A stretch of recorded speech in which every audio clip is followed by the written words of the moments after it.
Two screens, two different views. That's what we're all about. Welcome to Dual Screen Radio, where listening is good. This is Shane Arman. This is Chris Hentschel. Welcome to another episode of Dual Screen Radio, where listening is good. Yes, listening is very good. And we're actually going to have another show out on time. Can you believe that, ladies and gentlemen? It's amazing. Fascinating. Ladies and gentlemen, between my doses of Oxycontin and Viagra, I record the Dual Screen Radio show. Sorry. Yes. No, okay, no George Takei. No George Takei this time.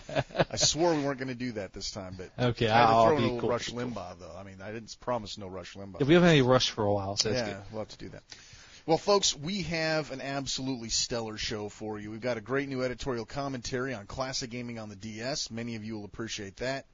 We're going to give you some reviews on Deep Labyrinth, and we have a special guest coming in to do our Pirates of the Caribbean review with us. That's a surprise. You'll have to wait and listen. We're going to do a quick Twitch review, on the Action Replay cartridge for the DS. A lot of people are curious about that. I'm going to give you the straight skinny. I think that's a new feature, too. Twitch review. Is the Twitch review a new feature? I thought we had that last time, but shows what I know. Oh, maybe not. I mean, the Twitch review is where we're just going to touch on something real quick. I'm sure a lot of people will be happy about that. Yeah, a lot of people who complain about our full-length reviews will have a good time with our Twitch reviews. Brand new Storytime Theater. Of course, everyone loves Storytime Theater. We're going to try some different music and a little quieter this time. An import review, compliments of our good friend Chris Hentschel. He is going to give us a review of a cool, Namco Bandai, isn't it? Yes. It's a game that I posted about on the boards some months ago, and quite a few people picked it up. And I figured, now's a proper time to finally get this thing reviewed. It's a really nice little game.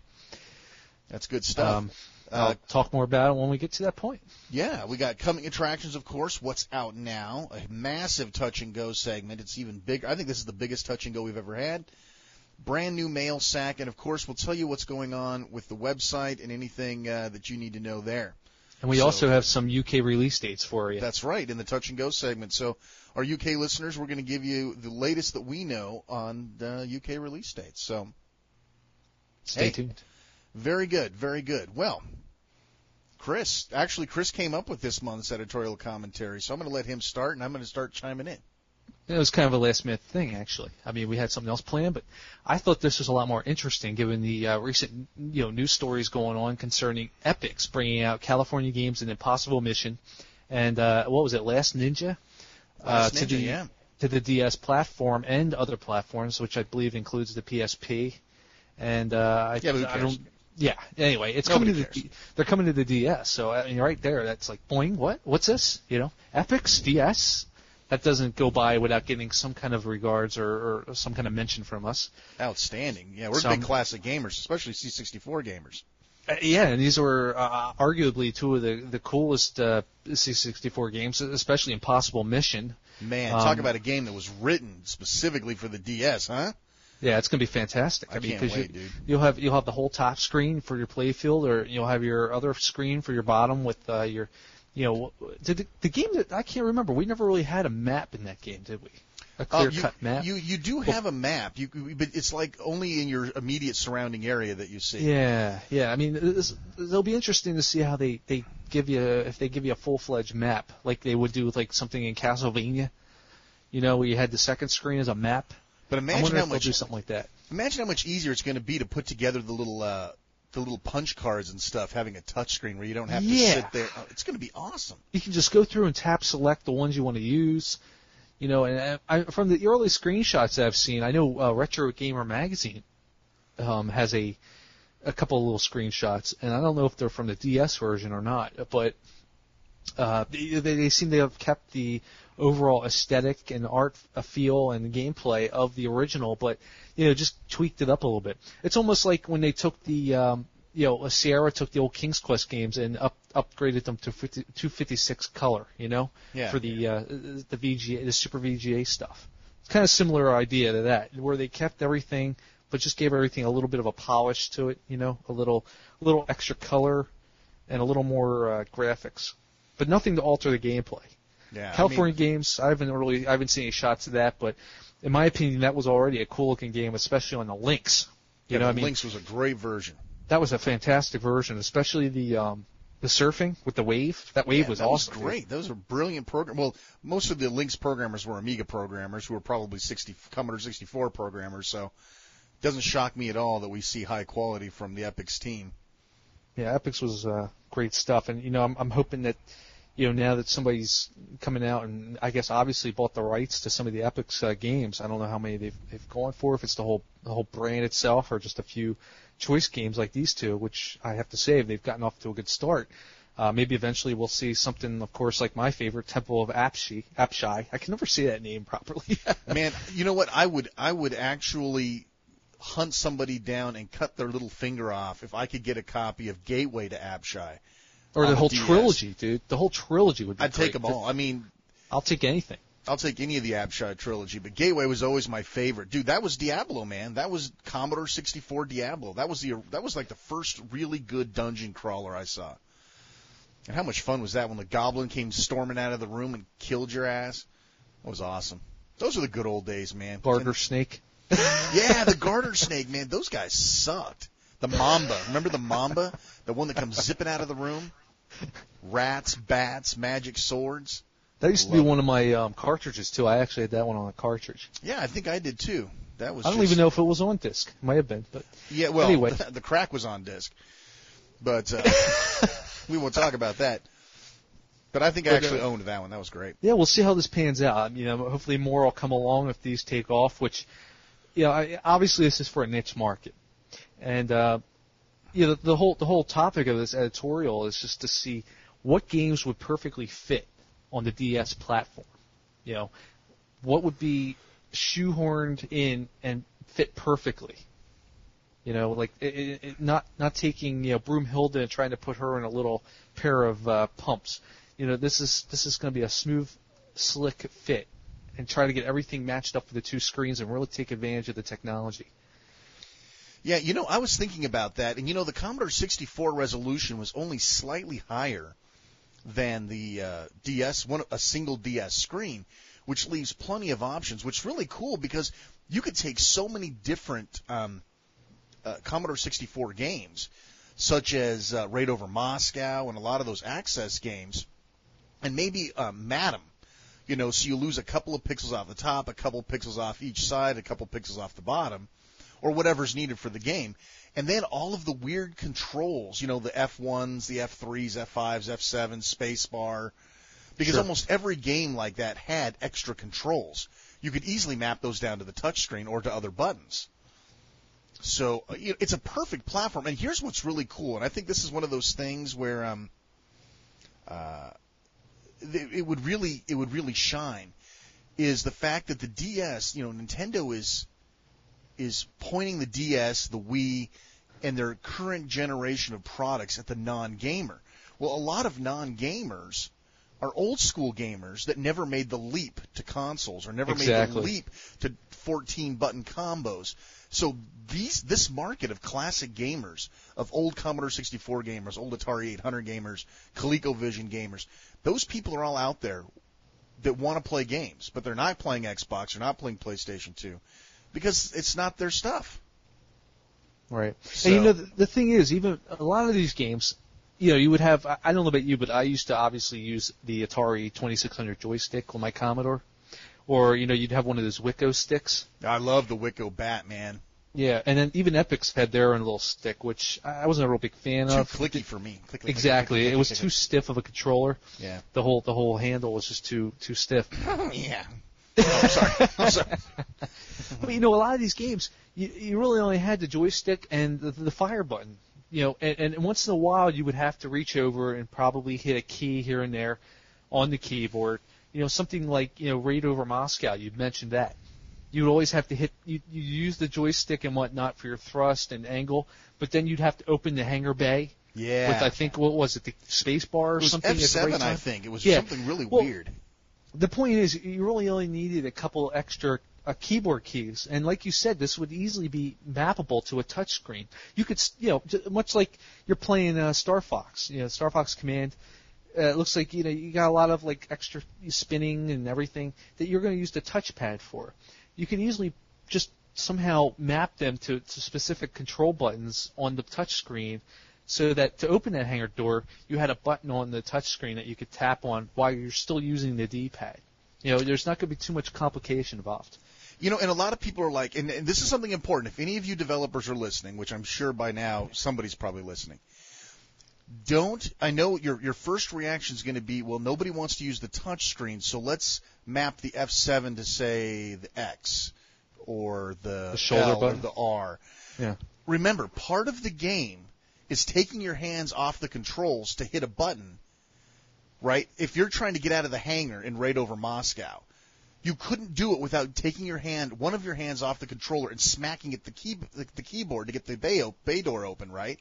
If you make it too easy to get the bay door open by mapping it to a very easy to get to button, you're removing part of the element of gameplay from it. If that makes sense. Well, that's what I'm saying. If you mapped it to the touch screen, you'd have to be ready on the fly. It would be almost considerable to reaching over on the keyboard while you're holding the joystick. In this case, you're reaching for your stylus to touch the touch screen.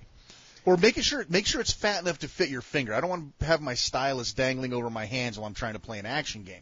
But the good point of this is don't look at like NanoStray. A lot of people complain it's like, well, NanoStray. I was just going to bring that up. You put all the special buttons on the touch screen, and we didn't like it because you could have just mapped it to a key. That's true. In NanoStray, they could have done that, and it would have been better.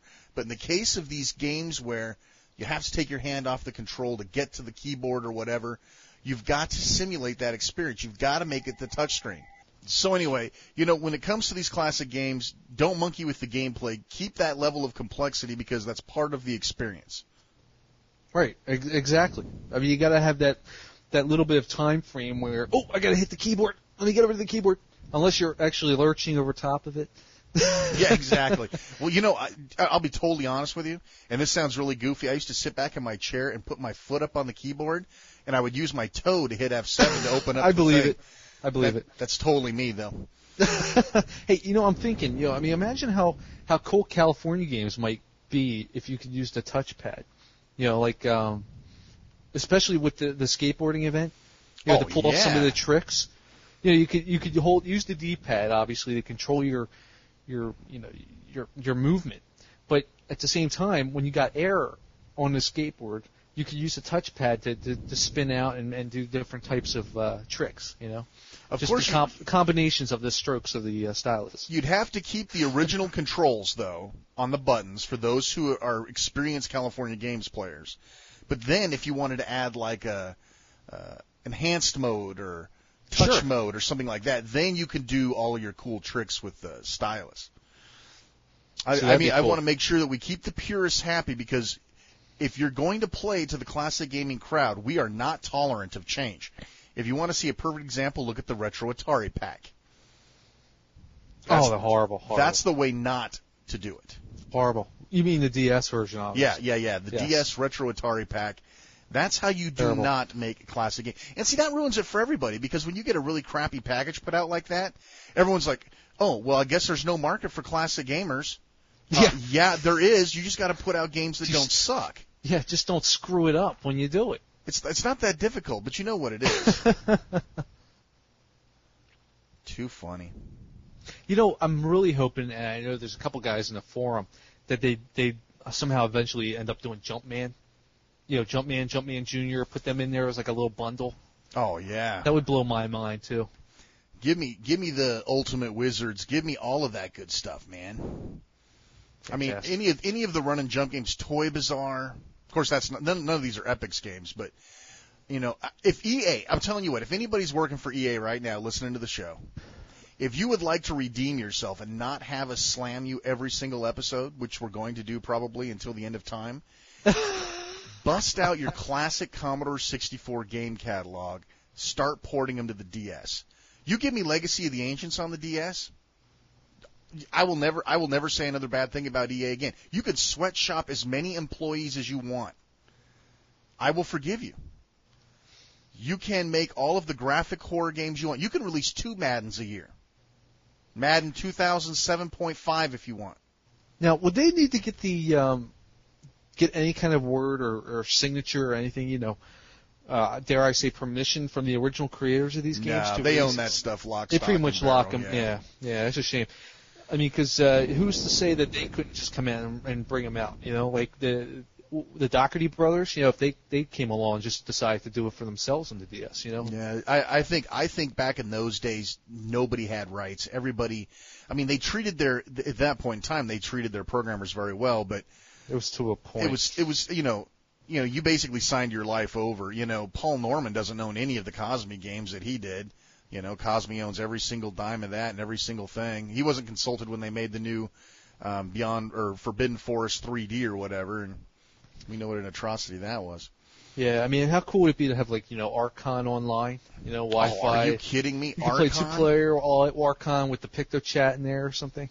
I'm telling you, that's all EA has to do. Put them out on one disc or one little cartridge. Just put them on there. You know, not even all of them. I mean, make like maybe 3 packages and just you could even put 12 of them on each one or something, you know? You know, I would let them, okay, what would be, while we're talking about it, we're talking about Electronic Arts. If you could have the ultimate 5-game classic game pack for the DS, what 5 Electronic Arts titles would you say would have to be on the first collection? Well, let's see here. Legacy of the Ancients. Yep. Possibly one of the Bard's Tale. Probably the first Bard's Tale is the one they would probably put on there, but in my opinion, number 2 was my favorite. Sky Fox, that was always a big favorite of mine. And, what are a couple of the other ones? I mean, Archon. Well, Archon's a gimme. I mean, Racing Destruction Set would be one that would have to be on there. Racing Destruction Set was the business. You know, I don't think I've ever played Racing Destruction Set. Are you kidding me? No. That is like one of the best Electronic Arts titles ever. I think the only one I tooled around with was the Pinball Construction Set. Which was also cool. Yeah. I think Racing Destruction Set was great. You could actually set up terrains. You could race on the moon. You had pretty much any environment you wanted, any type of car. You could set up all the parameters, build all the tracks. It was insane. Dr. J and Larry Bird one-on-one would have to probably be on there. I don't even know if they could still do that one, could they? Oh, why not? Yeah, I guess so. I mean, they got Larry and Dr. J's signature, so hey, yeah. I guess it's up to. They could just call it one-on-one. They might have to change the names to protect the guilty. Yeah, J and L, one-on-one. Yeah, Jay and ELL. J and L. Man, it's just I could go on. I mean, my brain just kind of came to a freeze because I'm thinking of all these games, and I didn't know where to start. Crush, Crumble, Chomp, Mail Order Monsters. Yeah, yep. There you go. I mean, dude, Electronic Arts owned in the 80s, man. I mean, they had everything. Well, they have everything now, but it just all sucks. So there you have it.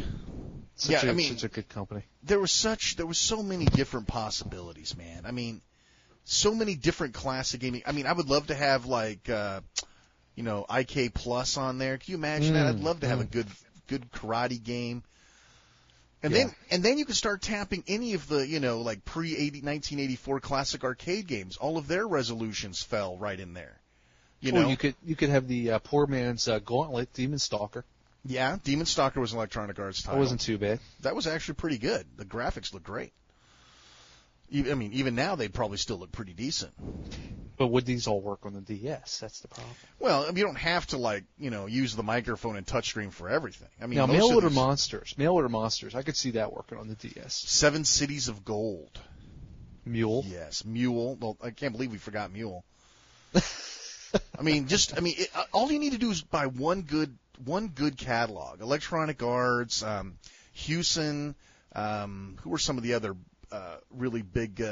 Activision has a whole crap load of back titles for the C64. Synapse. Yeah, Synapse.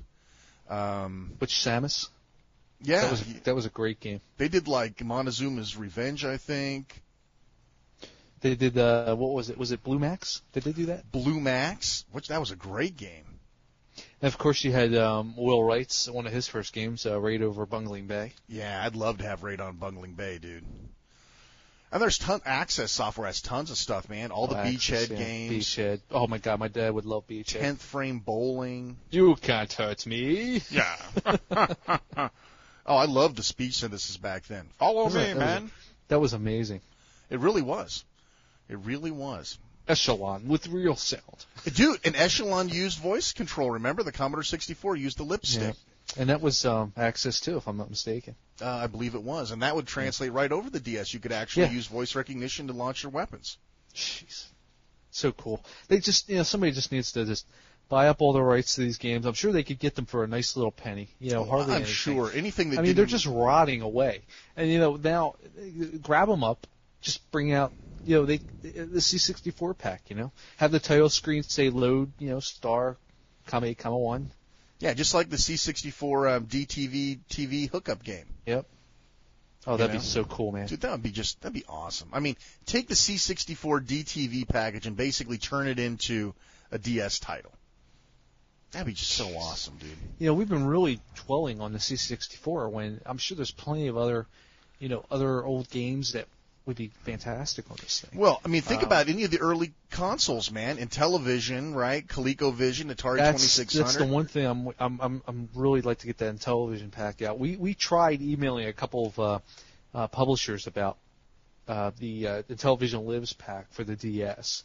And hopefully they got hooked up. I haven't heard anything back from any of them. So I think we got one email back. It was from Atlas, I think, wasn't it, that said they were going to contact him, or was it Mastiff? It might have been Mastiff. I think it was Mastiff, and they wanted his phone number and information, address, something. That's right. We did pass that along. I don't have all that myself, but the thing is, I just wanted to at least get them a heads up to say, hey, look, this exists, and there's definitely a market for it.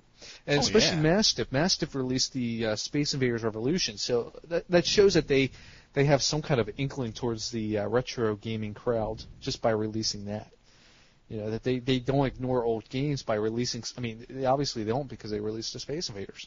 Yeah. So I mean, it's got to be possible. You know what I'm saying? I mean, I would love to just. It doesn't cost a lot of money to do the DS titles either. All you need is a couple of these old school programmers like Paul Norman and these other guys that are off doing other gigs. Form a classic gaming revival for the DS. I mean, how hard would that be? I don't think it would be very hard at all. No, I mean, I don't know how. I mean, I'm not saying how hard these guys are working right now, how busy they are, but I mean, this is a market that just seems to be being ignored right now, and there's just so much they could do. I mean, granted it's a niche market, but to those people that would buy it, they would scoop it up in like no time flat. Well, I mean, you've already got people like David Crane, of course, from Pitfall fame. You've already got him doing cell phone games, doing web-based games, right? So this just seems to be one step higher. I mean, how much harder can the DS be to code for? Yeah. And a lot of these things were already done. I mean, look at the Activision Anthology. It was done on the GBA. But how much better would it look on the DS? Oh, maybe we could actually have Pitfall that actually runs at the proper speed. Actually, I think I was reading that it's coming out for the PSP. Hopefully, at some point, the DS one will be coming out. From looking at those few screenshots I saw, I think they were from your collection on the Retro Gaming Radio website. Of the Intellivision Lives pack. I mean, it's just that's the thing that jumps right out of my mind. I mean, here's a gaming system that had a very strange, at that point, input, and nowadays it looks totally archaic. You had that little disc controller, which even back in the day I thought kind of sucked, and you had the number pad. Now, what a perfect way to use that number pad, but by using the touchscreen on the DS. Absolutely. I mean, you could look at something like Night Stalker. You moved with the control, the disc, you could control with the D-pad, and instead of you would have to shoot by using the different directions. It was sort of similar to like a Berserk kind firing scheme. Right. You had the you had the 1 to 9 on the control pad. Well, I think it's like a phone pad. I think you had the 0 at the bottom, but it was normally 1 to 9. So you would have 2 to fire up, 8 would fire down, left would be number 4, and then right would be number 6. So if you put that on the DS touchpad, it was just a matter of just touching what direction you wanted to fire, and you would be moving with the D-pad. Any of those games would work perfectly on the DS. Oh, wow. I mean, even the ones that don't use the touchpad, but something like Astro Smash. I mean, it had very minimal keyboard controller input. You had, I think, auto fire and start. So Or Hyperspace. You had Hyperspace as well. Hyperspace, yeah. Which I never used. That was too much of a gamble for me. That's funny. But anyway. There you go. I mean, the market's ripe, folks. It wasn't ripe before. But now that the DS has proven itself as the contender in the market, I still can't believe that there's so much support for these classic games on the PSP, man. I just don't see the classic gamer being the ones buying PlayStation portables. Yeah, that's I'm a little thrown off by that as well. I mean, what's funny is the games that I would buy if I was interested in the PSP, the games that I would be buying would be the retro packs. That's what's kind of funny. I mean, I could name 5 games that would be remotely interested in on the PSP, and pretty much they would all be the retro packs. I mean, the Capcom Remix collection, the Namco collection. It's crazy. It really is. So I don't know what kind of audience they're looking for, because this is a new hot space age system, and obviously the people who are playing the retro stuff aren't the main audience. Yeah, you got me, man. I'm totally puzzled. But in any case, we'll be keeping an eye on these Epic's releases. Yeah, hopefully everything will pan out. Yeah, hopefully someone can give us an early look. I mean, I'll sign an NDA. I want to check out Impossible Mission, man. That was such a great game. You got to have the speech in there and everything. Oh, the speech just made that game. I mean, it filled you with so much dread the first time you heard it. Stay a while. Stay forever. It was just, you knew something was going down. Dude, we would drop that. At the Commodore Users Group meetings that we used to have, we used to sit around for like a half hour and make the little guy run into the hole and fall and scream over and over again. I used to love his backflips. They were so cool. And then as soon as he'd respawn, we'd drop his ass in the hole again. Dude, that was, it never got old either. That's great. Maybe I'll digitize that and put it behind us right now when we're talking. I don't know how much work I want to put into that, but it'd be really cool to hear the little guy screaming behind us right now. Or we could at least do the the intro voice, with the mad scientist. That absolutely. That and the Friday the 13th game had the best use of audio. Dude, the Friday the 13th game scared the living crap out of me. Yeah, dude. me too. The first time I played it, game. and those bloody heads came up with a scream. I mean, I think I crapped myself. I did. I actually did crap myself. I had to turn it off, man. I had to go back to strip poker. I buried my underwear because I didn't want my mom to find out. So I took my dirty underwear, my brown drow, and buried it in the backyard. I think there's probably still there. Alrighty then. Now that we've had our poop joke for the episode. All right. Well, moving right along, that should solve our editorial commentary. Let's talk about some reviews. Let's start with Deep Labyrinth. Now, you've actually gotten a chance to play this for a change more than I have since the game came out, so I'm going to let you do the majority of the review, and I'll chime in with my comments. Yes, because I definitely want to hear what you think of this. I mean, I know this is your type of game. It's a dungeon crawler. Oh yeah. I've had it for maybe about 4 or 5 days now, and I've already gotten quite a bit of time into it. And it's from Atlas. It was originally a cell phone game, and I think it was only available in Japan. Now that doesn't leave too much. You're probably thinking a cell phone game. How's this going to port over to the DS? Now, of course, from the screenshots we've seen, it hasn't really been leaving anything but. Oh my God, this game looks horrible in our minds. Once again, it's one of those games that's best seen on the DS in motion. Deep Labyrinth takes place, you play a character who's this young boy, whose parents are driving along a road at night. His dog jumps out of the car, proceeds to run into this building.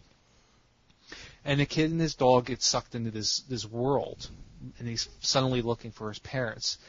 There's 2 scenarios in this game, and I'm not really sure. At the beginning, it allows you to choose from 2 different scenarios. The first scenario is more or less attacked on for the DS scenario. The original scenario, which ends up being number 2, was the actual original cell phone release of this game. I've never heard of it as a cell phone game, so I really couldn't tell you much about its history. But anyway, you take place and you're sucked into this vortex. It almost kind of give me a little bit of a vibe from like Zork, where you're kind of falling into this hole, and you land in this world. And the bottom screen, it's all 3D. And it actually looks pretty decent in motion. Some of the screenshots and some of the characters are very strange looking. I mean, your save character is this platypus wearing this crown with purple feet.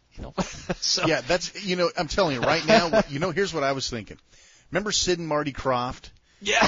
You remember like HR Puff and stuff? And Sigmund the Sea Monster. Sigmund, dude, I swear when I saw the platypus with the crown on, I'm thinking somebody was passing a bowl around when they came up with the characters for this game.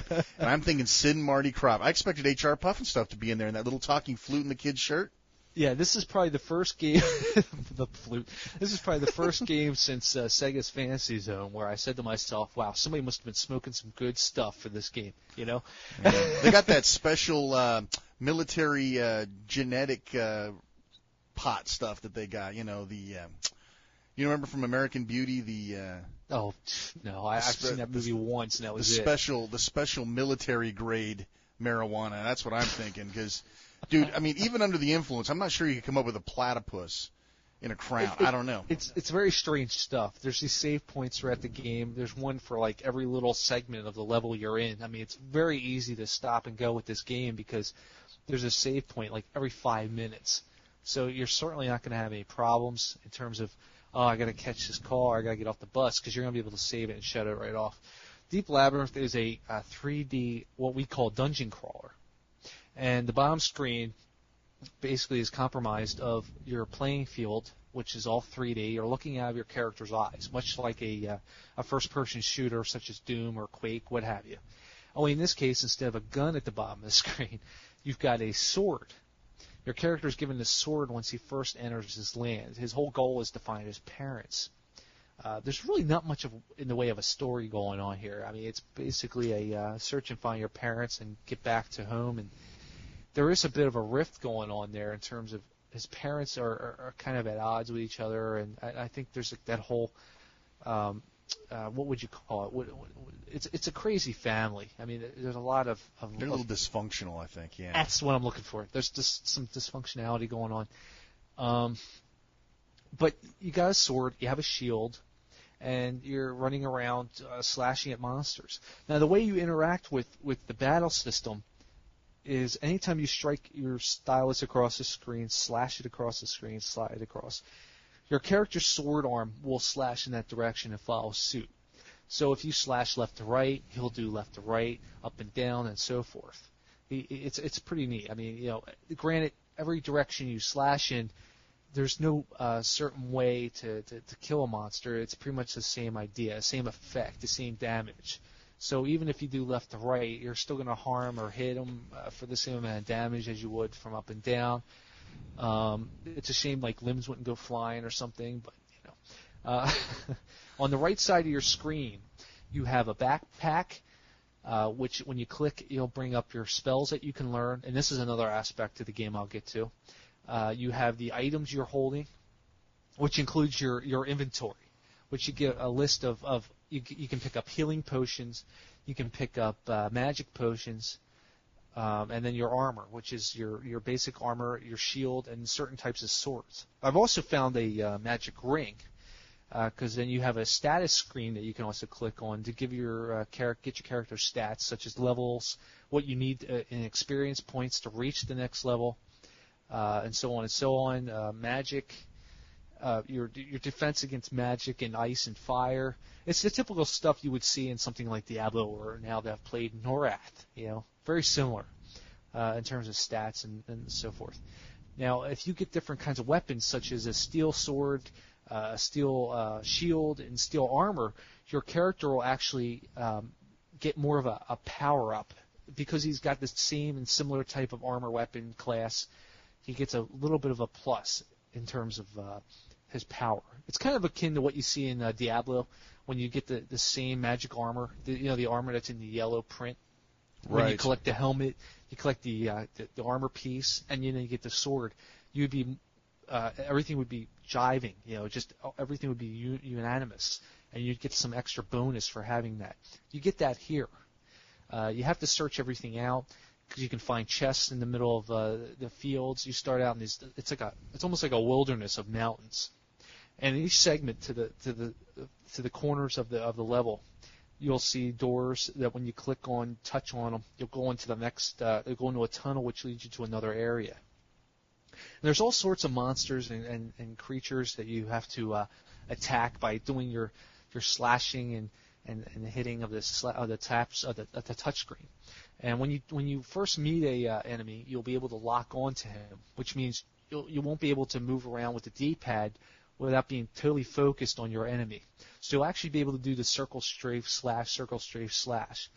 And if an enemy comes at you, I'm at to the point where I have these knights attacking me now. I guess they're knights. They kind of green underneath, so I guess it could be like an orc or a goblin in this armor. And when they go to throw, they'll throw these little axes or shield or swords at you, and you can tap on a button on the right side for your shield. And as long as you hold your stylus on the shield icon, your character will put away a sword and bring up a shield, which you can use to deflect things. I've really found that I've hardly ever used this, though. A lot of times it's easier just to dodge. You don't have any kind of strafing unless you're not locked on, which allows you to rotate around the enemy. But normally, the other thing you can do is on your D-pad, which is your only way of controlling the character, you can double tap left, double tap right, and your character will jump left and right real quickly.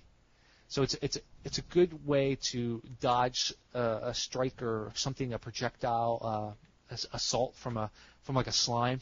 There's some slime characters that shoot this goop at you.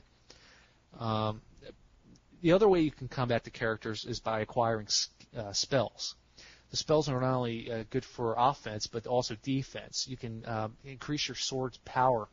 The sword will become like this ice-coated or fire-coated weapon, which will deal double the damage. Certain spells will also open up certain doors, or there's actually spells that will tell you if chests are trapped. Some of these chests can actually be trapped and will poison you. You have a little health and magic meter up top. Anytime you use magic, it'll go down. It's the same typical thing you'd find in Diablo, where your mana and health is red and blue. You get these potions for health, potions for mana. It's stuff that everybody's pretty much seen if they're any kind of fan of this genre. Some of the other things, the magic spells is very similar. The way you're incorporating them into the game is very similar to Lost Magic. You use the stylus. Once you learn the spell, you'll be able to trace over a grid, and then hit the cast. It's an attack button on the bottom, which basically casts the spell. So when you see something far away, an enemy that you know you can take out in one shot, normally there's these poisonous wasps or these little slime creatures, and if you used your fire, you have a fire or an ice bolt.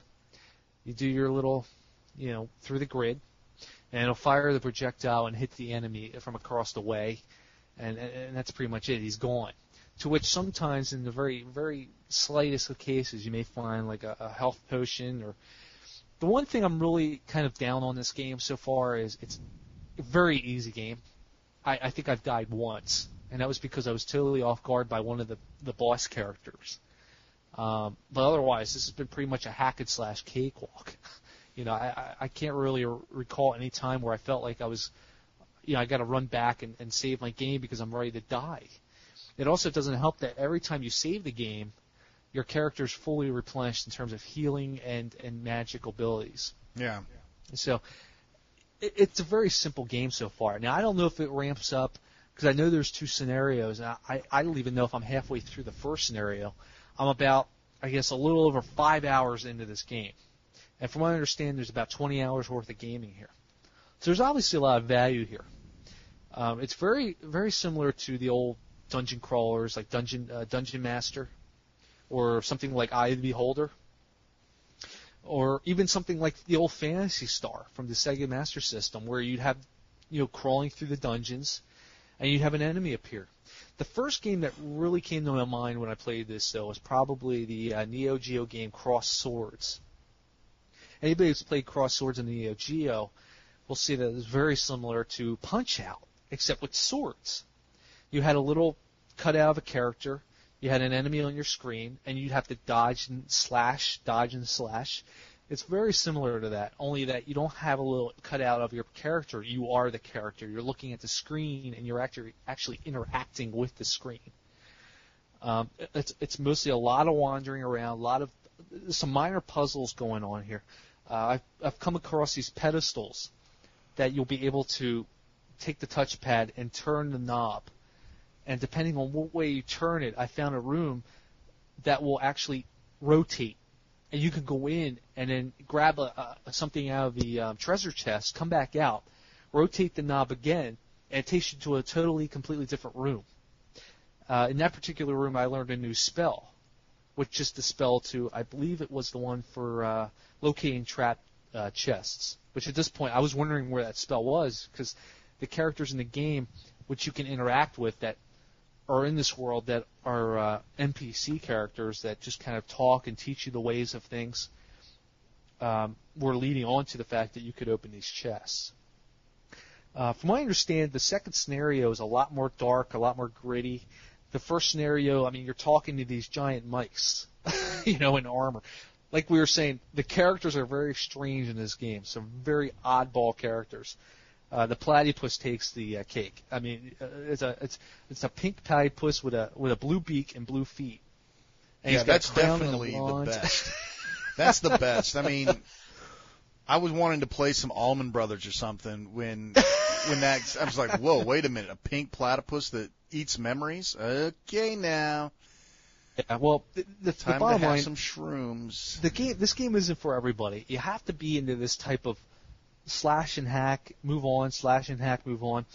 The nice thing is, throughout all this, and I know Flair mentioned this on the forums when we were discussing this game, and I don't blame him the one bit. He mentioned, I am so tired of having, I'm done with the days where I have to take out basically a piece of paper, graph paper, and draw my own map, And I know I don't have time for that nonsense anymore. I mean, back in the day, back when Metroid first came out, I remember I didn't have a strategy guide for Metroid.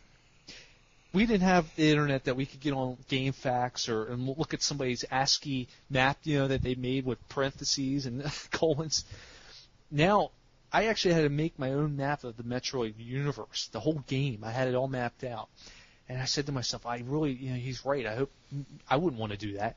But luckily, and Flair, I'm going to reassure you, the game completely maps everything for you. That's one of the benefits of having the double screen, dual system, dual screen. And I don't know how it was handled in the cell phone. I assume you would have to hit a button that would bring up a map, separately. But in this, it's fantastic. Yeah, wouldn't that have sucked, huh? Oh, definitely. I mean, it's almost like the old Castlevanias where you have to start and then look at the map. But this is great because you get a little compass. It kind of tells you what direction you're heading. That's nice and everything. I don't really pay much attention to it.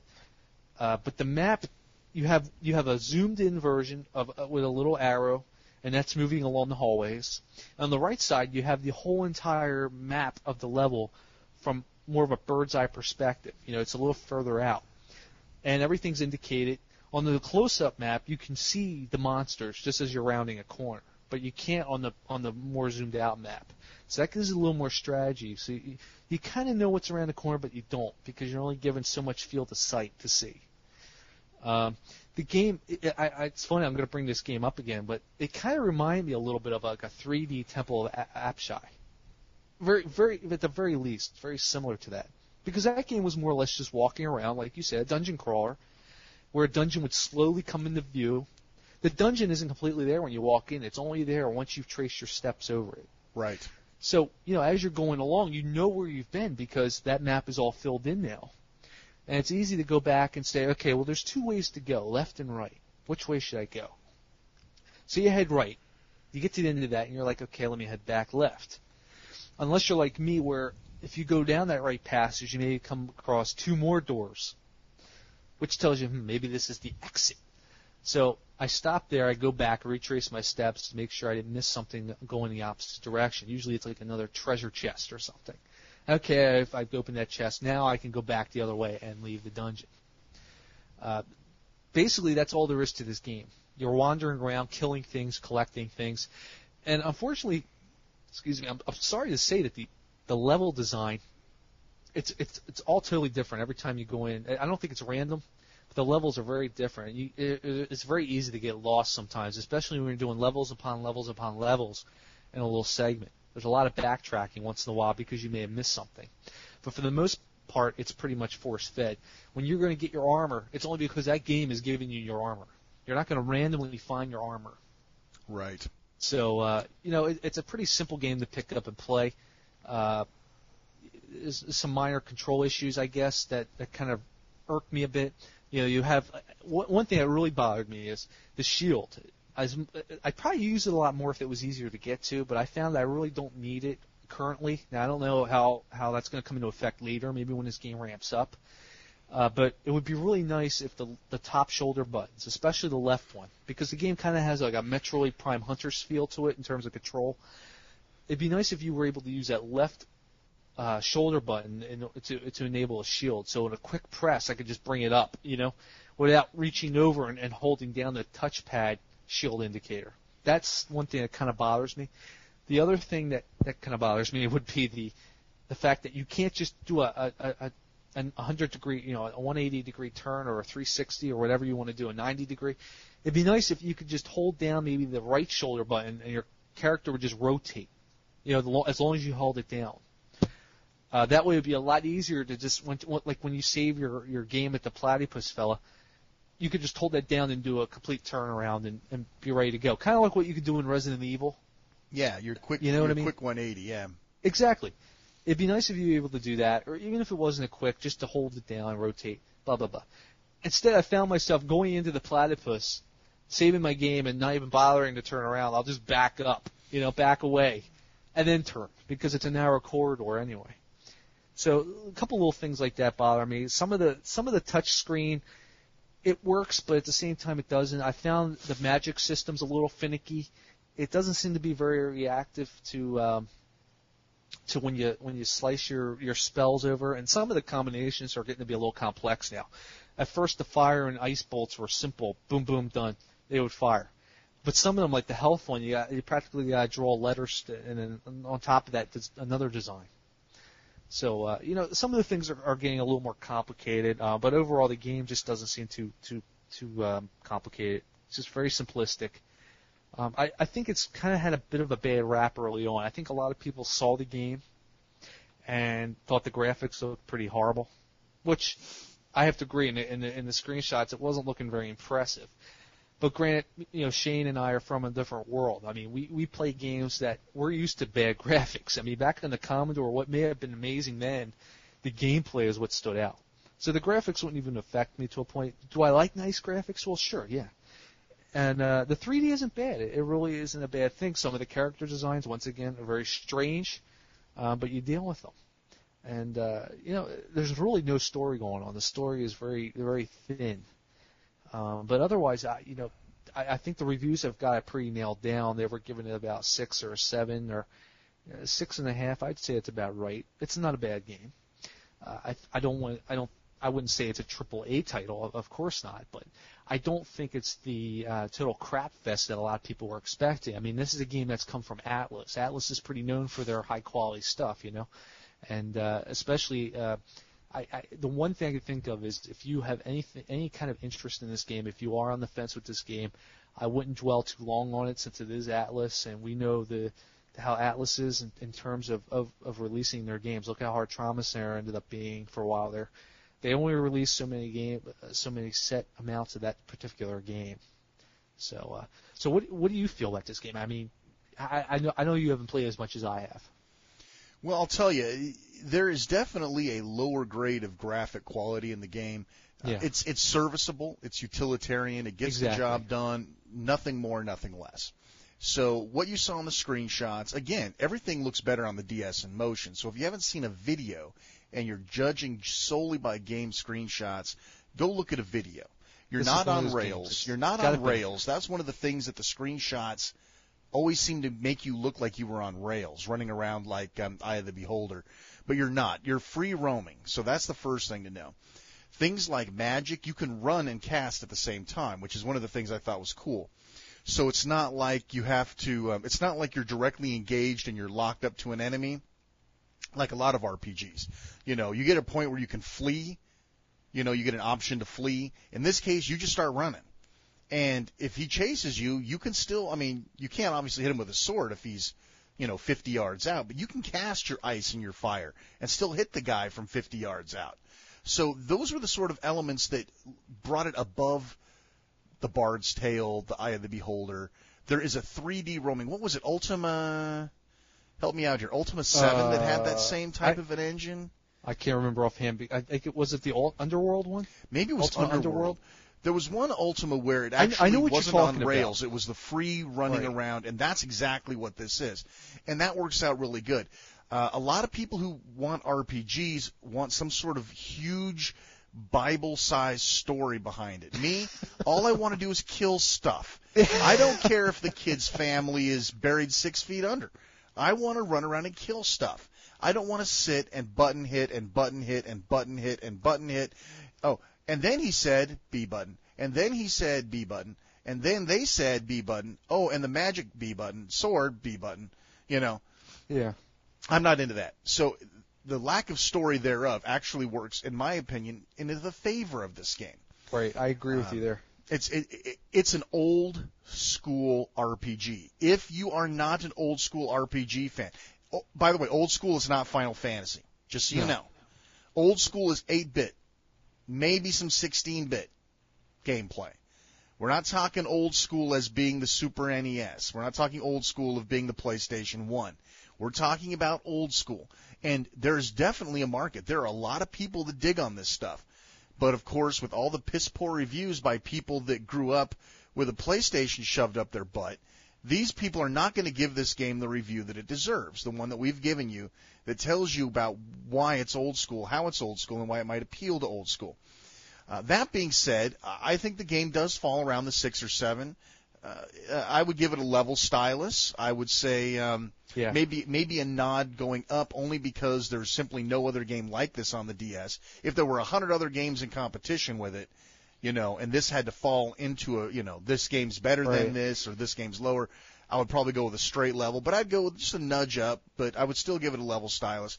And being said about it being an Atlas game, my sources at GameStop say this is a very limited run.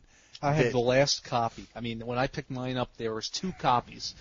One was the unwrapped one, of course, that you get on the rack, where it says it's new, but it's unwrapped. Yeah, so much for new. And then I said to the guy, look, I don't want this one, but if you have one sealed, I will take it. And he said, well, this is it. This is the sealed one. This is the last one. I'm like, great, take it. So, yep, it's one of those games. And I'm going to have to agree with you. It's a level stylus. Maybe just a little nudge up. And once again, there really isn't any RPGs on this system. And I happen to like this. I actually like this more than, I got to tell you, I like this more than Lost Magic. I know I gave Lost Magic an up stylus. That's not to say that Deep Labyrinth is a worse game, but I think it suits me. Its type of gameplay just suits me better than Lost Magic did. Because like yourself, I love these dungeon crawlers, run around killing things. I don't want a lot of complications. I thought Lost Magic was a little bit complicated, in terms of just pick up and play. This isn't. Yeah, this is like I said, this is old school. Lost Magic got the thumbs up for me because it was really the first true RTS that we managed to get on there, and the fact that it happened to be Magic and all that other stuff. Plus, I know a lot of people personally that played it that really, really liked it. So, part of the reviews that I give and part of my stylus rating is how do the people around me like it? How do people that normally like dungeon crawlers or normally like RTS or RPG games, how did they like it? What kind of reports? Because some of these people, like a gal in my martial art class, I loaned her my copy of Lost Magic, and she finished it in a couple of weeks, and she really liked it. Me personally, it kind of wore out for me, and I found tons of other things to play, but she really liked it. So it's one of those things where I like to say, if you're an RTS RPG fan, then, this is probably going to be a game for you. In the case of Deep Labyrinth, man, it's old school RPG. That's all I can tell you. Either you're going to like it or you're not. It's going to be a love-hate thing, If you're on the fence, as Chris said, go get it now, because I will take my oath right now. I do not see Atlas putting out another release of this. Just from the chats that I've had with their PR guy, they're very discouraged by the poor reviews that this game got. That's a shame. And I can tell you right now, based on what he's telling me, there's not going to be a second run of these. If you want one, and you don't want to pay $60 on eBay for it in 8 months, 6 months, 8 months, just go pick it up. I mean, it was like what was it? It was a was it $19.99 for that game? No. It was $29. It's a $29.99. Yeah. Yeah. Well, it's rough because normally I would say hold out, maybe you can get it for $20, but in this case it's hard because they may not be around that long for it to be $20. Yeah. I mean, once they become rare, it's not going to be $20, it's going to be $40. Ultimately, the best thing to do is to look on, I don't know, YouTube, Google Video, whatever, especially YouTube, and see if you can find some kind of video clip. Maybe we can get some video up there and we could put it on the site for everybody. Yeah, I think we can work that out. It's one of those games that you have to see emotion. And not on top of that, but you have to be into these type of games. Like Shane said, this is not Final Fantasy. You're not going to be on the edge of your seat in some kind of stupid story, about whatever, Bob, whatever, his family got pillaged by the orcs, and but oh my God, my hairdresser, they're dead, Well, what am I going to do? I don't know. Here, my hairdresser's dead. Let's make a mini game where we can change our clothes and put our hair. It's stupid. It's nothing crazy going on here. There's no big storyline. You're looking for your parents. That's about the end of it. You're killing monsters. You get to find your dog. Yeah, the dog. Yeah, the dog comes to play. It's not really anything great, but you can find these bones where the dog. It's almost like a puzzle element because there's a hole. There's a hole in the wall that you can't get through, but you can also hear the dog on the other side. Well, in your inventory you have a bone. Okay, it's kind of obvious what you have to do here. You click on the bone and here comes the dog. There's a couple other little things, a couple little other interactive puzzles. I didn't really want to bring them out too much because I didn't want to spoil it, but there's some minor microphone usage. There's like a crack on the wall where if you tap on the wall, it'll slowly like chip away and you can break through the wall. Things like that. I don't really want to go into it because the people who do pick it up, I don't want to spoil it too much. There's some neat little interactive puzzles though, and but so far, just don't expect too much of a challenge. Like I said, I'm kind of blowing through it right now. And I don't regret buying it. It's a fun little game. But then again, I like these type of games, and I know a lot of people out there don't. They'd rather have 50 different stats to play around with. They'd rather have characters that are about 2 centimeters tall, with huge heads. Like especially something like Final Fantasy, which will be coming out. What is it? Is it November now? I think so. Moved it, right? They moved that date, yeah. Final Fantasy 3 is coming out. You got Magical Star Sign. There's a lot of RPGs that are going to slowly be coming out. If you're looking for a fun little game to play, I would definitely check it out. I'm not recommending it only because it's for a certain type of person, but I'm going to give it a level stylus. Ditto That's a high level stylus, by the way, because yeah, I don't think it's a poor game. It's a pretty decent average game. But Atlas is known for their good stuff. So anyway, that's about all I have to say about it. Yeah, well, there's Deep Labyrinth for you. Okay. Hopefully it wasn't too long.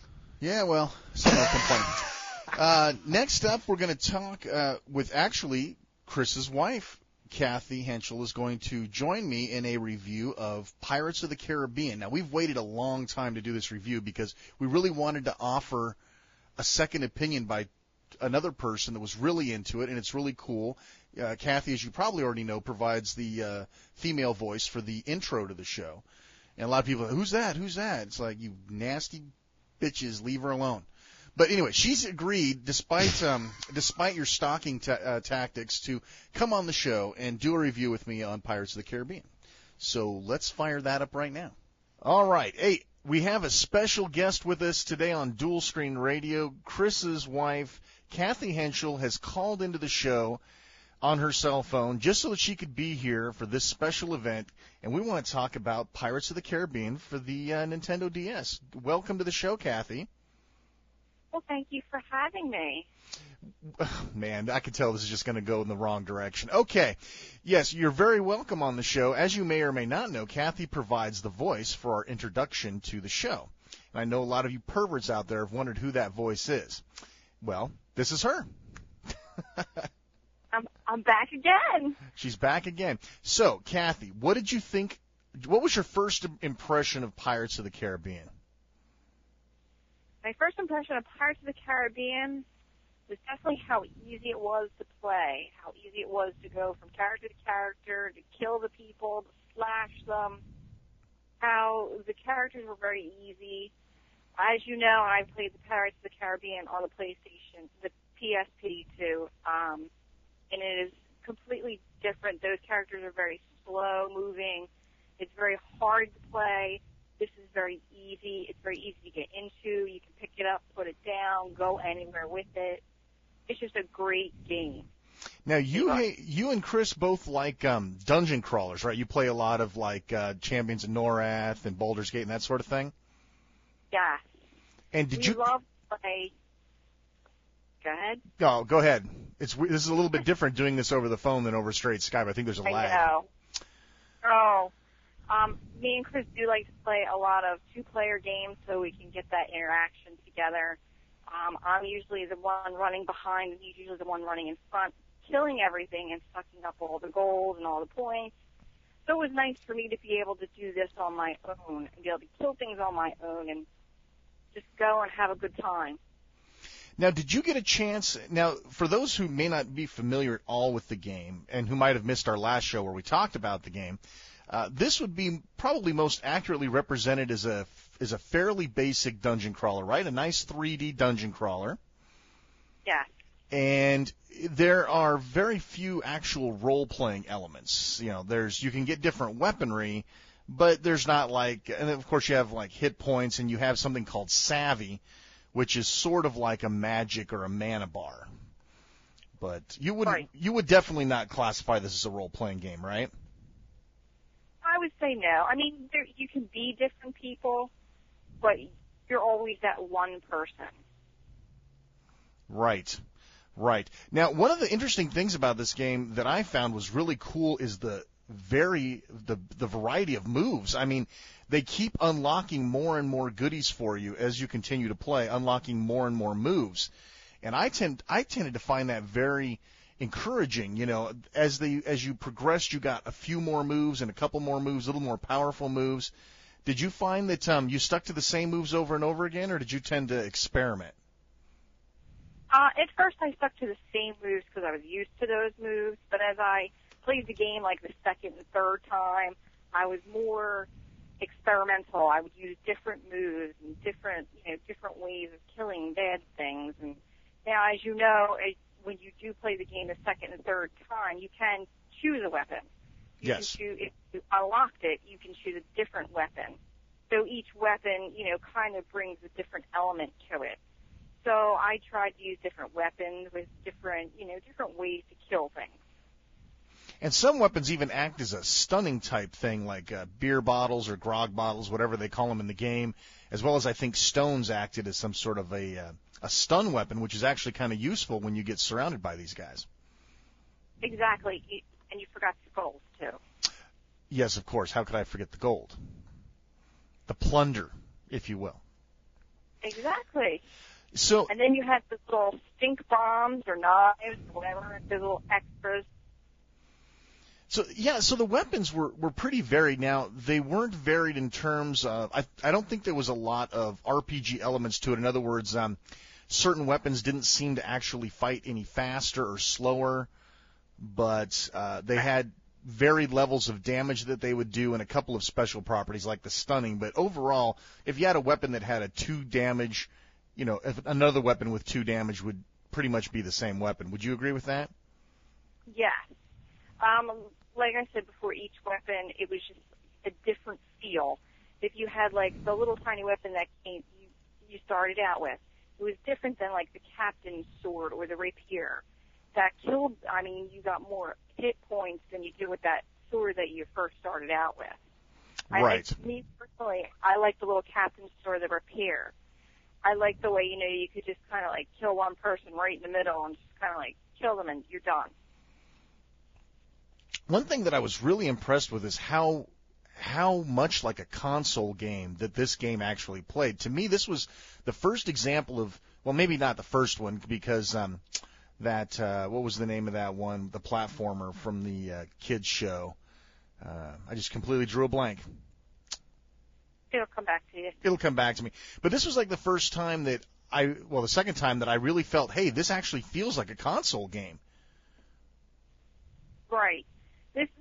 I like this game. You can take it wherever. I laid in bed and I played it, a little bit each night until I completed it, which I'm very happy to say I actually completed my very first game. And, I mean, this game's just great. You can go anywhere. You can sit on your couch, sit on your toilet, sit wherever. And it plays better than, I think, any, like PSP, game, Xbox. It just plays better, more smoother than any other game. And there's a lot of really cool. By the way, the game I was thinking of was Over the Hedge, which was the movie tie-in game. Which that to me was like a dead-on platformer from a console. It's like, wow, they actually pulled this off. But this was the first one I actually really wanted to play. One thing that's really cool about this thing is the fully realized 3D engine. I know there's a lot of techie heads out there that are interested in that. The game system works a lot like God of War or any of these other games where the camera is kind of free-floating. In other words, if you move to a certain piece of the screen, the camera will automatically shift to give you the best view of where you're at. And exactly. For the most part, I thought most of the time camera work is one of the biggest flaws in video games. The cameras just, especially the automatic cameras, never just quite seem to work right. But except for like one or two small spots, I thought the camera work was excellent. What about you? The camera work was great in this game. I've seen Chris play a lot of games where the camera angle, it's either blocked by something, it's blocked by a person or a thing. This is actually great. I mean, you can see everything at any time. My camera was never blocked. I could see everything. I could see all the bad guys. I never had to worry about going, oh no, I can't see, I'm getting killed.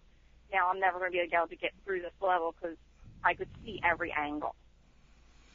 And aside from being, pretty much a straight run-around, hack-em, slash-em, beat-em-up game, there were some other there's a couple of small puzzle elements to the game. A lot of people are either puzzle lovers or they're not. And I thought that the puzzles here were light enough to where they didn't get in the way, but not clever enough to really say, well, the puzzles in this game were really, really good. What are your thoughts on that? I feel the same way. The puzzle was fairly easy. I'm not a puzzle lover myself, but this game was actually very easy. I usually get to the puzzle games and I'm like, oh, this is just too hard. I'm never going to finish this. But I like the game itself. But the puzzle in this is very easy. It wasn't like one of those puzzles where, again, you're like, oh, no, I can't figure this puzzle out. Now I can't get to this level. I really like the game.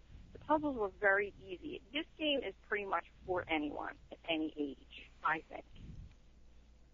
And let's see, what else did I have in here? The other cool thing about this game is there was something that compelled me, other than, and we'll get to this in a minute, the statues, but there was something that compelled me to play this a couple of times through, and I'm not sure, how many times did you end up finishing it, Kathy?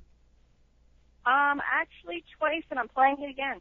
Yeah, see, that's what I'm saying. There's something that compels you to play this game through more than one time, and it's not just the fact that the second time you play through, they hide these cool little gold statues which give you unlockables to the characters.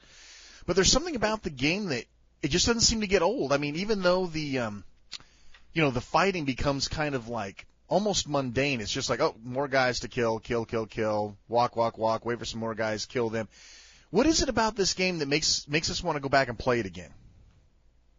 I don't know. I feel it's the ease of the game. I feel that I finished the game, so it makes me want to go back and play it more because it wasn't fairly easy, but it was easy enough where I could say, oh, this is, I could sit down and play this again. It was just, the whole storyline was very, it wasn't like no blood or, you're killing things, but you're not, I don't know what the word I'm looking for is. But it's a very easy, kind of game where you're just kind of playing it through very smoothly, and it's just not one of those you have to think real hard games. So you think that the approachability of the game and the ease of the game is what compels you to continue to play it? Exactly. It's very easy. It's not like easy as in, oh, this is, I can breeze through it. It does have some difficulty to it, but it's not a game where you're going to sit down and say, oh, that's it, I'm done playing this, it's too hard or it's too easy. It's like in the middle. It's right in the middle. The graphics are also very good. So, I think it's just the ease, the graphics, and the flow makes it very, just, you want to keep going back to it and playing it. Yeah, I think that the approachability of the game is definitely part of it, and it really is an engrossing game. Part of it too, I thought, was the way that they managed to keep the game so well balanced on so many levels. Not just the overall difficulty, but they paid attention to the DS's needs. There's no real touch screen, there's no microphone work, which wouldn't have fit in this game anyway because it's a console game, but the way that they put automatic checkpoints all over the place. Why doesn't every game have that? Exactly. You don't have to worry about saving it. You don't have to worry about getting to a certain spot and almost dying and then saving it. It actually gives you a checkpoint where if you die, you go back to that checkpoint. You don't have to worry about, oh, great, I just killed that bad guy. He was really hard. Now I got to do it all over again. Exactly true. Exactly true. Now, is there anything in this game that you didn't like? What were the things that may have turned you off of the game? Actually, there was really nothing that turned me off of the game. Everything, I just love this whole entire game. I love it as a whole. It's a great game.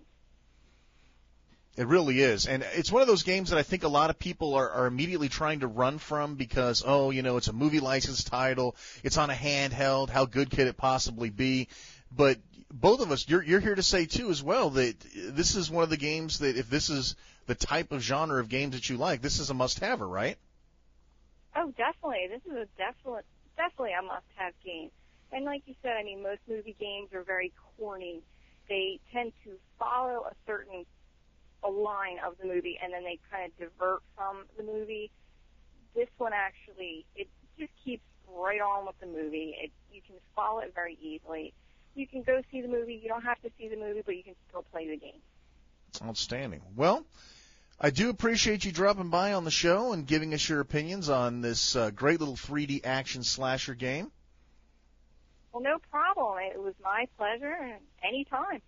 We'll probably bring you back in to give us your special perspective on other games, because sometimes, how Chris and I get. Yeah, I know you do. But, hey, anytime you want my opinion. We'll be sure to bring you on. Well, thanks again for being on the show, and that'll wrap up our quickie little review on Pirates of the Caribbean. All right, let's move on to the Twitch review. This episode, we're going to look at the Code Junkies Action Replay for the DS. Now, there's been an Action Replay cartridge kicking around that works on the DS solely for Game Boy Advance games. Well, they have rectified that, and there's actually an official Action Replay DS cartridge out now. Now, we're going to give you a link so you can go over to YouTube and take a look at some video of the unit, what it looks like, how the PC screens look that you interface with, and how the game actually works, as well as talking about it right here. Action Replay, of course, has been around since the beginning of time, and the point of the Action Replay is to enable cheats or invulnerabilities or unlockables, etc., in your favorite game. The DS version comes in a Slot 1 or DS card that has a small micro USB adapter port on it. Using the USB adapter port, you plug the card into your PC and then into your DS. Once you fire it up, a link is established to your PC. This is done through a custom piece of software. It's not like a USB drive or anything. It's a custom piece of software that you run, it installs, and you run the interface, and then once you have the unit interfaced with the PC, you can then download the latest codes from various locations on the Internet. They have their own Code Junkies site and some other sites that you can actually add codes from these sites directly into your Action Replay. Now, it'll only hold a certain amount, and so far it looks like pretty much all the codes that are out there right now will fit on it. The process of copying the files is slow, so you may want to take the opportunity to build your own custom cheat base of the games that you have. And instead of uploading all of the games to the card, upload only the cheats that you plan to use. Now, what's really nice about this, the interface is very slick, it's very well done, very easy to use. You will not be guessing which cheats do what. This is the best part. Let's say that you have a cheat for Animal Crossing. It's in your list. You can expand the tree, and underneath it will show you all of the things that this particular cheat will allow you to do in Animal Crossing. And Animal Crossing is one of the most in-depth cheats I've ever seen. It will let you have pay your mortgage off with one bell. It will allow you to have infinite bells. It will let every item in the store only cost you one bell. You can add any item in the entire game to your inventory. Basically, you can turn Animal Crossing from the great fun-loving game that it is to a boring, I've got everything God mode game with this action replay cartridge. Yeah, so you're basically ruining your purchase of the game by doing this. Yeah, you're completely ruining the game, but that's beside the point. I know people that just don't care. Yeah. They bought the game, they played it for 20 minutes, and it's like, well, I'm bored now, I want to unlock everything. That's what the action replay does. Now, that's not to say that the action replay doesn't have value to non-cheaters. For example, in Mario Kart, which is featured in the video, you'll see that one of them allows you to take one of the tracks and reprogram it into a different track that was not previously available. So these are the sort of modifications that people can make using the action replay cheat system. And as a good note, if you're inclined and you have the technical skills, you can make your own cheat codes for the action replay. So once you've decided on which games you would like to add to your action replay, you move them over to the download list, you sync it up, and it copies the files down to the action replay. Once you're done, you can unplug the cable, you're done. You now fire up your DS with the action replay card in it, and it says insert game card. You take out the action replay, you put in a game that you have a cheat for, say Mario Kart, Animal Crossing. It recognizes the game and says, oh, you inserted Mario Kart. You can then choose from a list of which cheats you would like to enable. In the video that you see, you'll see that infinite time or freeze time is available. So in the video, freeze time was selected, and then you go to time trials. Well, you get, the better you do in time trials, the lower your time is. Or should I say the lower your time is, the better you do in the time trials. Well, with this cheat on, as you see in the video, your clock never goes above 1 second. So you'll be able to complete every time trial with 1 second. You can also unlock all the mirror tracks. You can unlock all the cars. You can do whatever you want with the cheats. So in any event, it's a very slick system. It's very well put together. Technically, it's a great package. It's very durable looking. The hardware's clean. The packaging's clean. The disc comes on a 3-inch disc. So if you have one of those rare CD players that don't have a little adapter plate in there to accept the 3-inch disc, you might be out of luck. But they do keep updating the software. In fact, when I installed the software, it says, hey, there's an update available. Do you want to pick up the update to the software? And I went ahead and picked up the update. It restarted. Everything was good. So quality package. If you're looking for this type of device, if you're looking for the ability to monkey around inside of games, get to the stages that you can't get to, give yourself a couple extra bells because you need them, whatever. This is it. I mean, this is the package, and it works great. It's $29.95. It's available everywhere. I bought mine at Best Buy, but you can pick them up at GameStop. You can pick them up at Walmart. Yeah, pretty much everybody carries these things. I saw them at EB behind the glass, so you might have to actually ask somebody. Yeah, they're in that glass case. $30 is the price of one game, and there's a lot of cool stuff that you can unlock. So again, it's you're either into this sort of thing or you're not into it. Normally, I would not be into it, but I figured that our listeners would appreciate a good, solid review of this product. Code junkies are, and Daytel in general, they're kind of hit and miss. Sometimes their products are really, really tight, and sometimes they're a whole lot of crap. I wanted to make sure that you guys knew that this was one of the tight ones. That's our Twitch review of the Action Replay DS cartridge. Sounds good, man. Yeah, it's pretty good. I'll have to send it over to you so you can play with it a little bit. Just so you can see it. It's kind of cool, some of the stuff you can do. I mean, I wouldn't do it on any game I was serious about, but... Now, are you able to, get the, you bring up Animal Crossing, are you able to get all those special, Mario items and so forth? That's a good question. I should fire up the interface real quick and see if you can actually add those strange items, because that actually would be cool, because I don't know how many times I've missed out. Yeah, like a Toys R Us recently. Getting the Toys R Us thing, I mean, I'm not saying go all crazy and say, oh, I want all the insects, or I want all the fish. I want all the bells. And yeah, that ruins the game. But something like, these exclusives that you really can't get unless you're, running the Toys R Us at a specific time of the day. I mean, it'd be nice to be able to do that. Because I certainly don't get online enough to say, hey, I'll trade you this for that, Oh, yeah, who's got time for that crap? And I don't think you can even trade those special items either, can you? Oh, I don't know. I didn't think you could. I think that there I was bet some you can, though. restriction. I bet you can. I mean, I bet you can get them off the that action replay thing. I bet there's a way to do it. I bet you can too. I mean, these guys are, and like I said, I mean, there are dedicated people that would rather sit and hack the games than actually play them. You know, and these are the people that are out here making these, you know, making these hacks. Yeah. And there's tons of them. I mean, literally, I mean, there are thousands of cheat codes in here, and like I said, more and more are coming every day.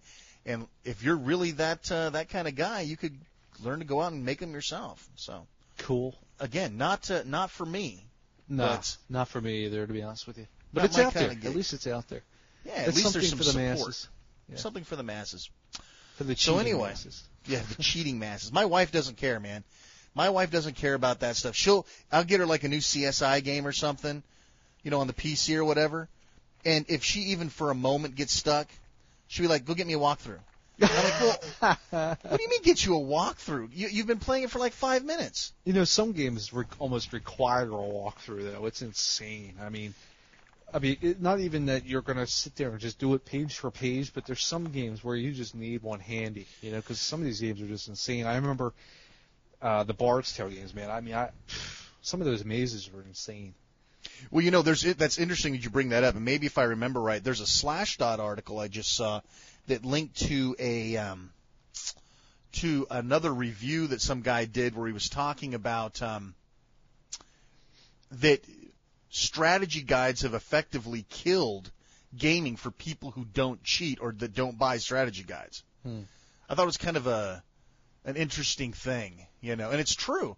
You know, I don't know how many times I've seen strategy guides that come out before the game comes out. Well, look at and New the Super only Mario way- Brothers. Yeah, that was out right away, It's crazy. right? Yeah, I don't know. And even by flipping through it, you kind of ruin the game just You by do. looking through the levels.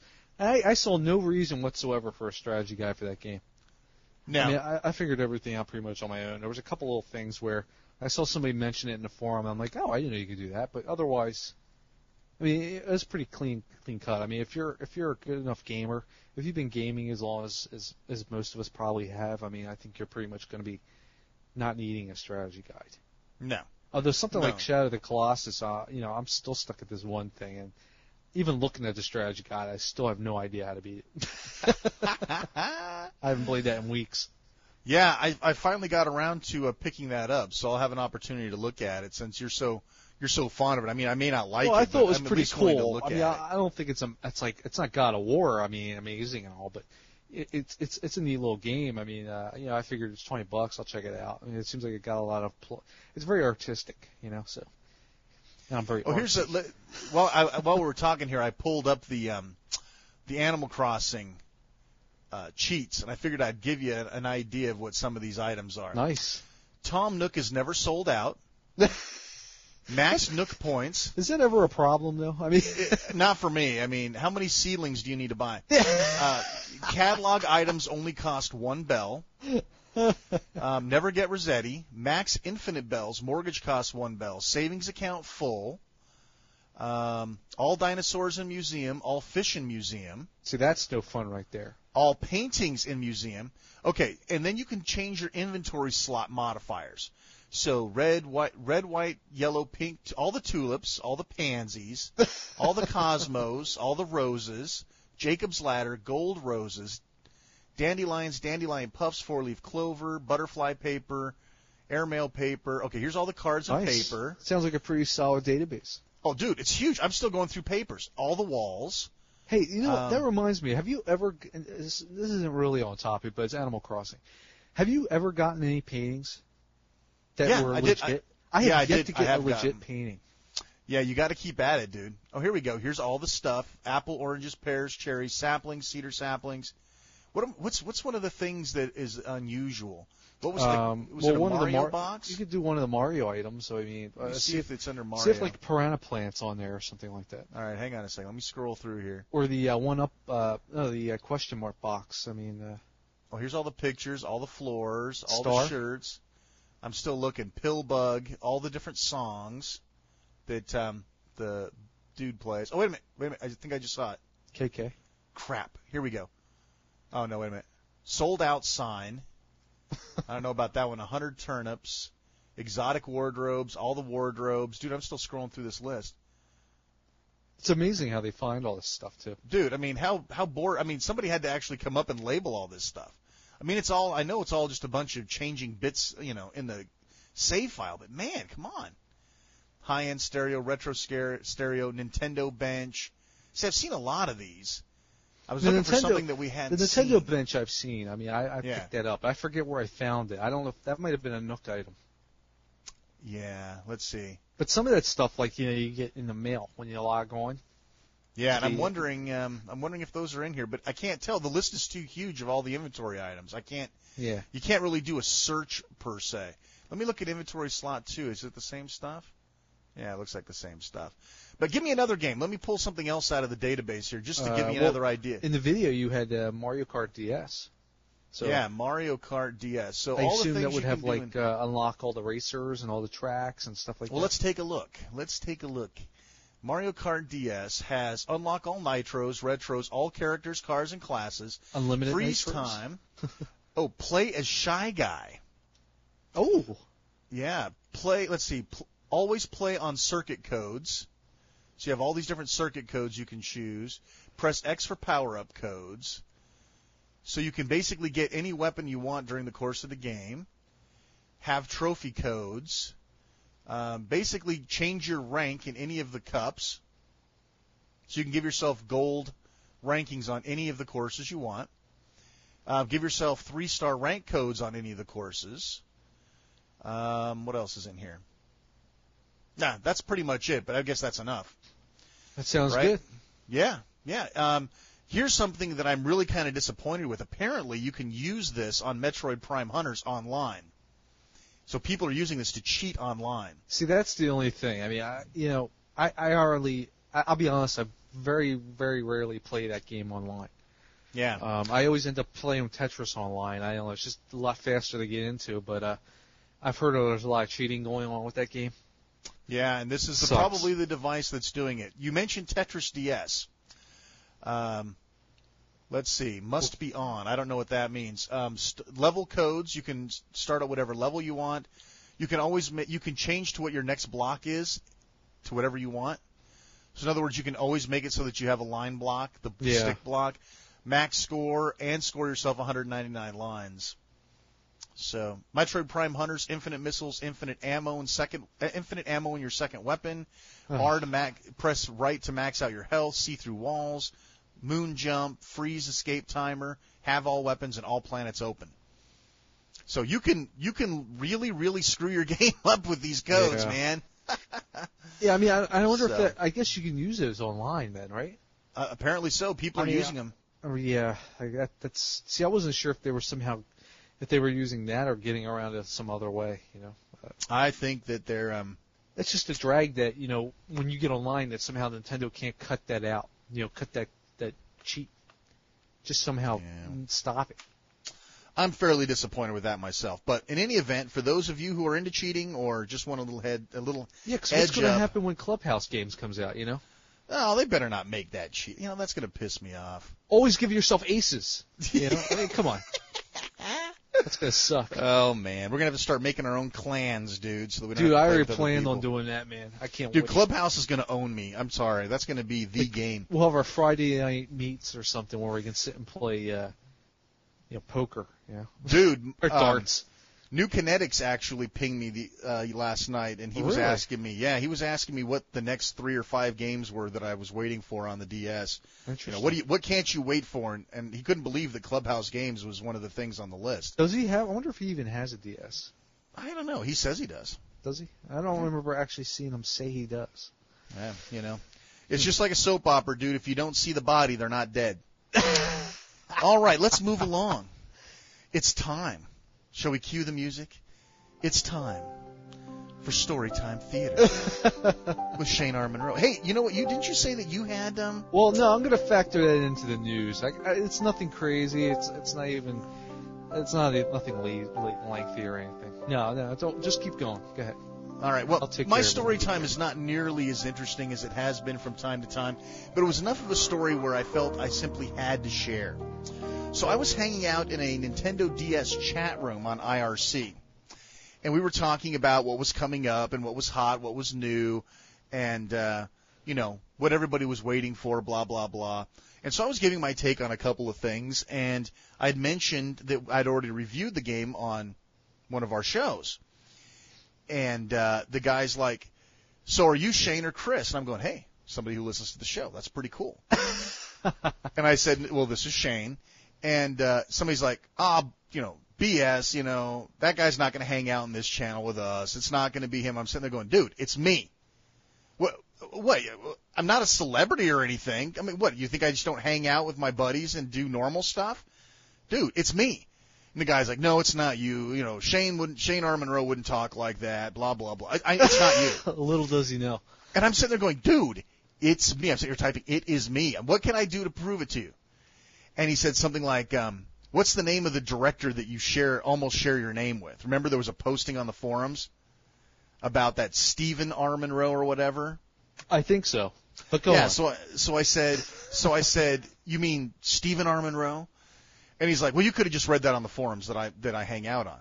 I'm going, okay, dude, go to that thread right now. Here's a link to the thread. And I pasted a link to the thread. I said, you see the first post from Flair? He's like, yeah. I said, hang out for a second.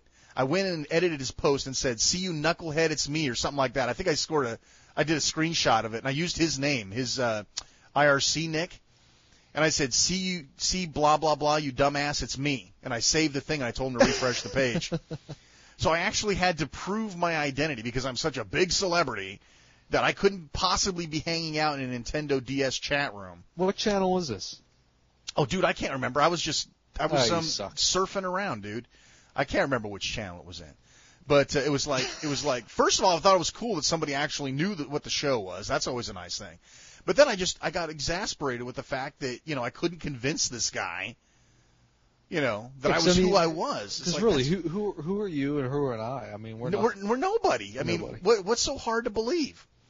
But yeah, I mean, I knew that had to be the story this time. I mean, having to validate your identity on IRC.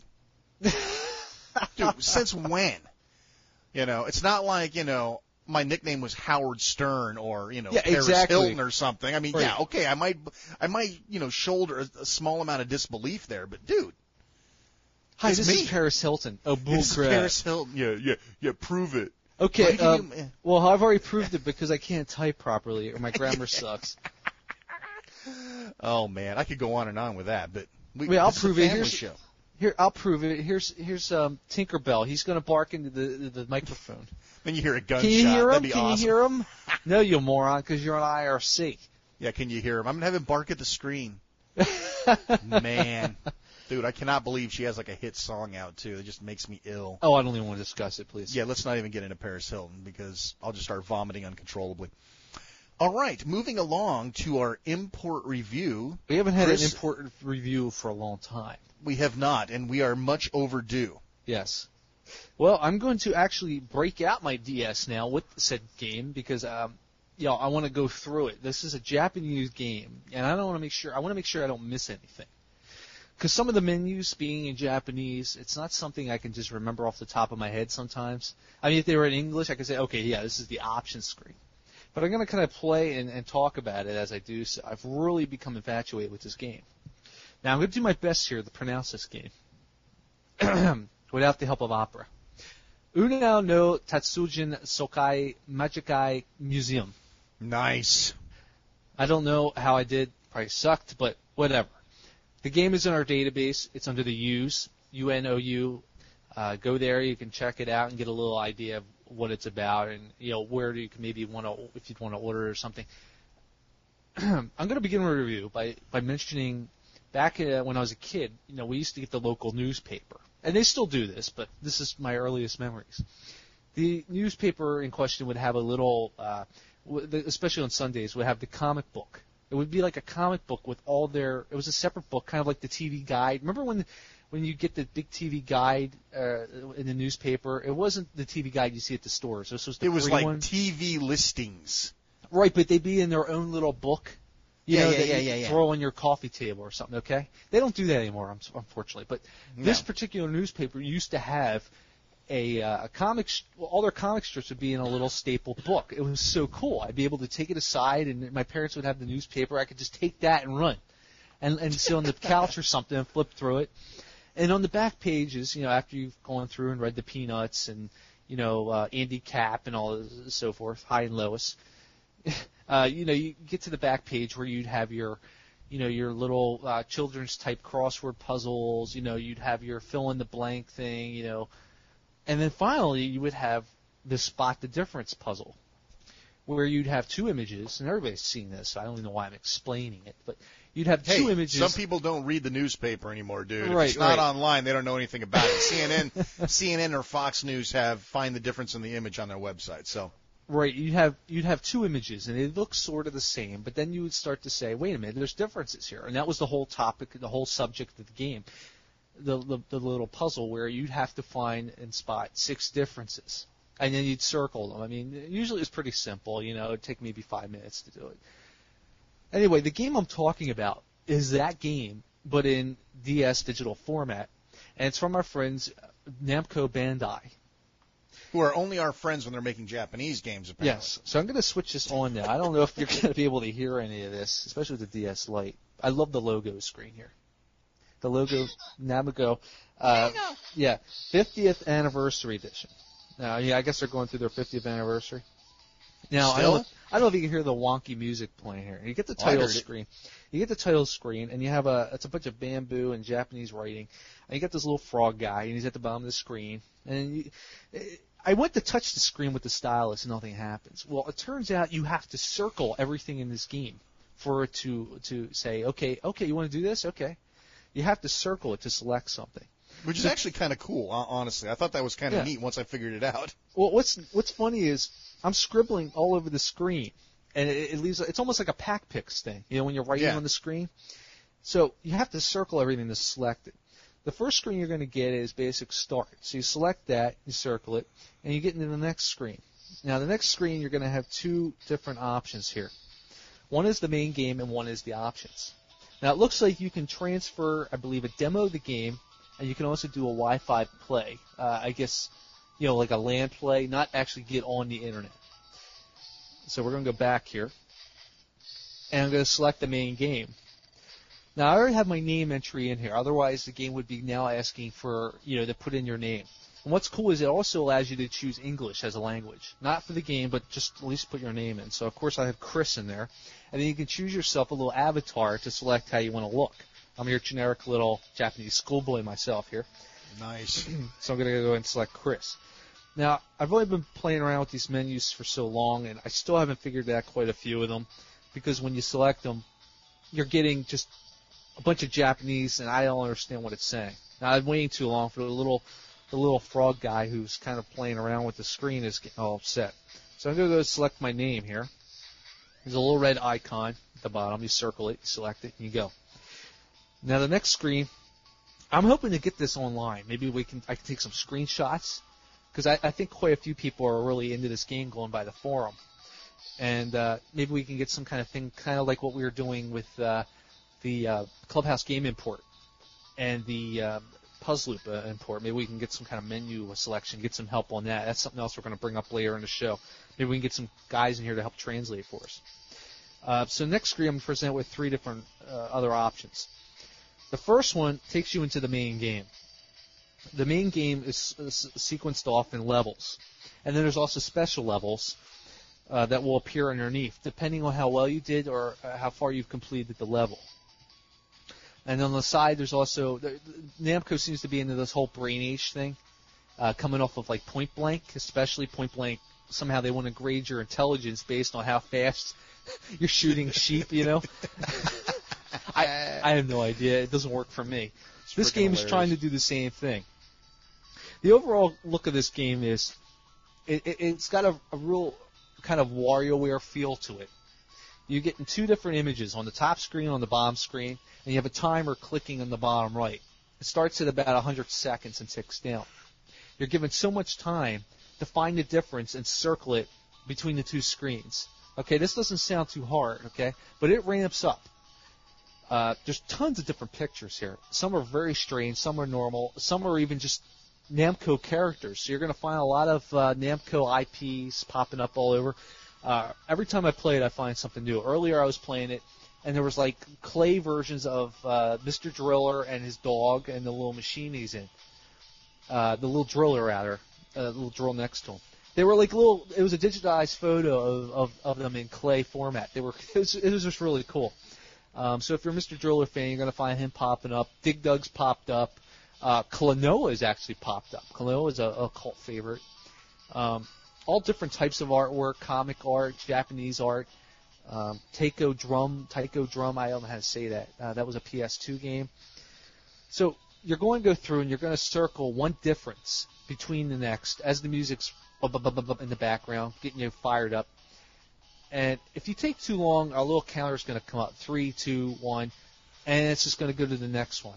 And you get docked at the end by points.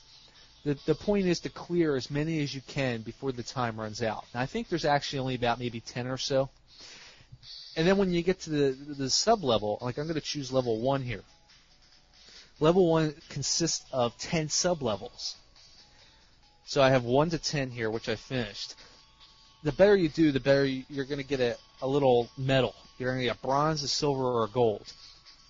Obviously, the gold is the one you want to go for. I don't know if you unlock something. If you get all gold, I really can't tell you. I'm not that good at the game.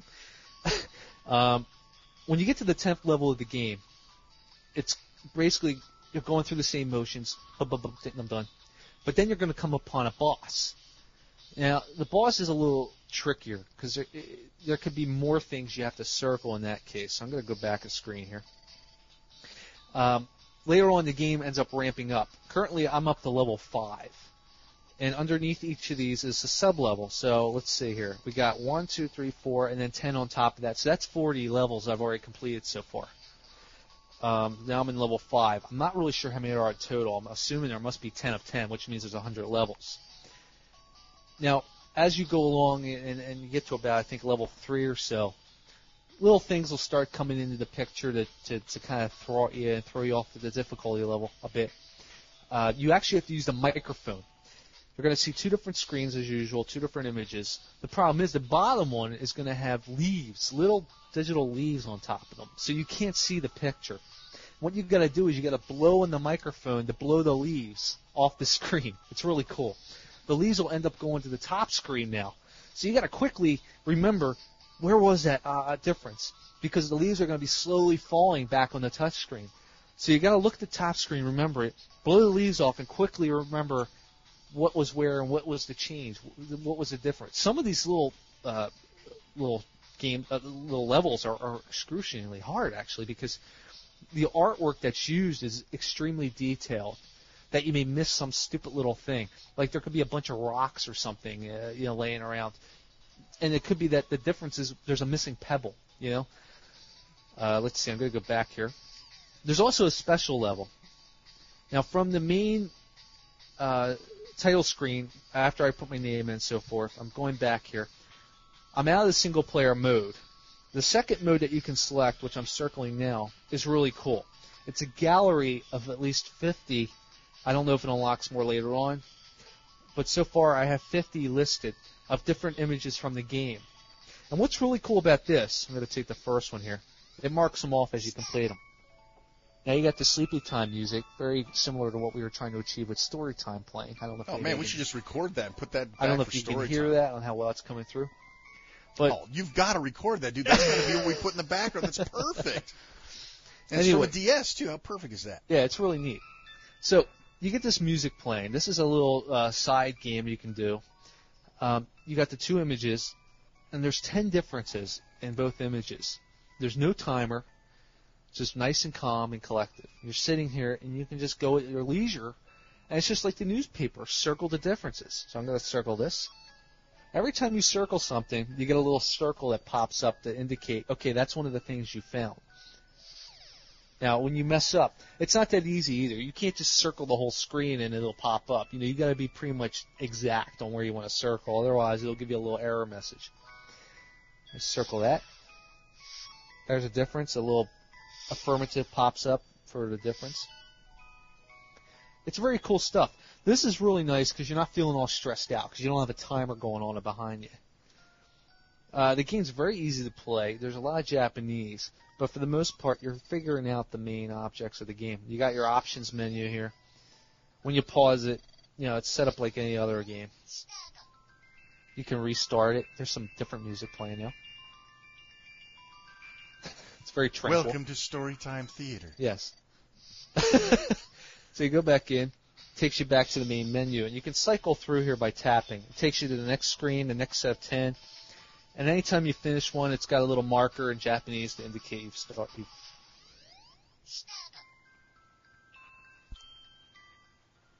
Very cool little music, It's very calming. Right now, I got these two very Japanese-looking cartoon characters on the screen. Some of these differences are really hard to find too. Like her shoe, you have to draw a real tiny little circle. Some of them are bigger than others. There's a lot of objects on this screen that you're circling. Now, I'm just kind of going through. A lot of these you can cruise through if you've gotten pretty adept at the game. But sites like Lexang? Yeah. They were selling it at one point. I know Play Asia has it. It's a fun little Japanese game. I'm highly recommending it. It's not for everybody, but I don't care. I'm recommending it anyway. It's a totally different type of game than anything you're going to see on the DS. It also helps it's from Namco. I love Namco. Namco's good stuff. And plus, if you're a long-time gamer, you're going to find, like I said before, a lot of intellectual property present in this game. And let's see here. Now, obviously, once you finish the main levels, they give you this little graph that shows you, I assume, which would be your reaction time, how accurate you were in terms of circling things, how many mistakes you were. And from there, it'll judge and give you points on how well you did. And this little graph expands. It's kind of similar to what was in Point Blank. I think this is pretty much where they got the idea from. I don't know why it's there. It doesn't make any sense to me since I don't feel any smarter playing this game. There's a little option box. I have no idea what it says. It's giving me percentage signs. I'm assuming that's completion ratios. It says 73% and 60%. So that must be the main game and the sub-games. There's just a couple things here. I have no idea what they do. It's all Japanese. It presents me more Japanese. But anyway, that's pretty much all I have to say about the game. It's simple. It's a simple piece of gameplay. Just spot the differences. Doesn't sound like much, but you'd be shocked at how addicting this is. Very, very in line with what WarioWare is trying to achieve. Quick, little, subtle games. They can just play for a few seconds, shut the thing off, and go back. You're only going to get this from Japan. It's not coming to America. There's no way this is coming to America. I don't know why. It'd be a really cool little game to play. You could only play this on the DS. So I'm going to give it a rousing stylus up. Rousing? Yes. Highly import-worthy. An arousing style. Yeah. Nice. Let me see. I love the little startup screen. It's really neat. I just like the way it sounds. See, I can cue that up again here real quick.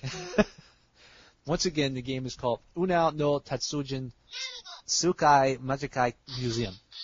That's a real mouthful. Majikai. Yeah. Majikai. Probably just insulted every single Japanese listener. Oh, hopefully they have a sense of humor. They should if they're listening to this show. Yeah, they got to have a sense of humor. Hey, Anyway, check it out. Hey, you know what? People were complaining that we didn't have music behind us while we talked on the show. You Yeah. just let that play while we go through the coming attractions. Okay, can you still hear me? Oh, yeah, I can hear the music just fine. So for you Okay. people out there bitching that we don't have music behind our podcast, there's no music. These guys are so passé. Now we have some music behind it. Great. Coming now, up, I'm going to get some Dreamland music up here, man. Nice. Get some Dreamland music. You go ahead and you set up the next segment while I get this. All right, coming attractions. We like to tell you what's coming out the next couple of weeks on the Nintendo DS. So, there we go. Coming up on the Nintendo DS in the next 2 weeks, we've got Mario Hoops 3-on-3 coming out on September 11th. This is going to be a big Also week, coming- folks. This is going to be huge. Okay, enough of that crap. My wallet's screaming. I know. I've already signed a second mortgage with Ditech.com. So Mario Hoops 3-on-3, we've played the import. We've told you about the import. The game kicks major butt. It is one I can already tell you, don't even think about it. Just go get it. Really? That's almost annoying now. Now I know how people felt with the other music playing. So I would definitely, if you're into NBA Jam, if you're into the Mario infrastructure of weapons, the Koopa shells and all that good stuff, it is NBA Jam meets Mario Kart weaponry. Oh, plus you have the Final Fantasy characters making a little cameo in there, too. Yeah. As you move higher up, you can unlock the Final Fantasy characters. So, I mean, trust me on this one, folks. If you are at all interested in basketballing on the DS, if you're at all interested in fantasy-style basketball, arcade-style basketball, I can't recommend it enough. That comes out on 9/11. Cooking Mama. Of course, baby. Yeah, Cooking Mama is due out on the 12th. I'm imagining that Mario Hoops comes out on the 12th, too. But the 11th is the day that they show in the catalog. Cooking Mama, of course, is the chef's version of WarioWare, where you'll be basically doing mini games comprising of cooking and making food. That looks like a lot of fun. We've seen the import. Harvest Moon DS, of course, has been long desired on the DS platform. Sort of I don't know if you'd call it a companion for Animal Crossing or not. Every time I think of Animal Crossing and Harvest Moon, they sort of somehow run together. But it's another micromanagement type game. The thing with Harvest Moon, it always came off to me like, you couldn't really just kind of do whatever you wanted to do. You had a set amount of things that you had to do specifically during that time really? frame. Okay. You know what I mean? Okay. It almost seemed like you were forced to do things more than you were in Animal Crossing. Animal Crossing is one of those things you could just run around and just sit around. You could fish all day and not have to worry about anything, except for maybe watering your garden, I guess, Yeah. But Harvest Moon's a little different than that, huh? I don't know.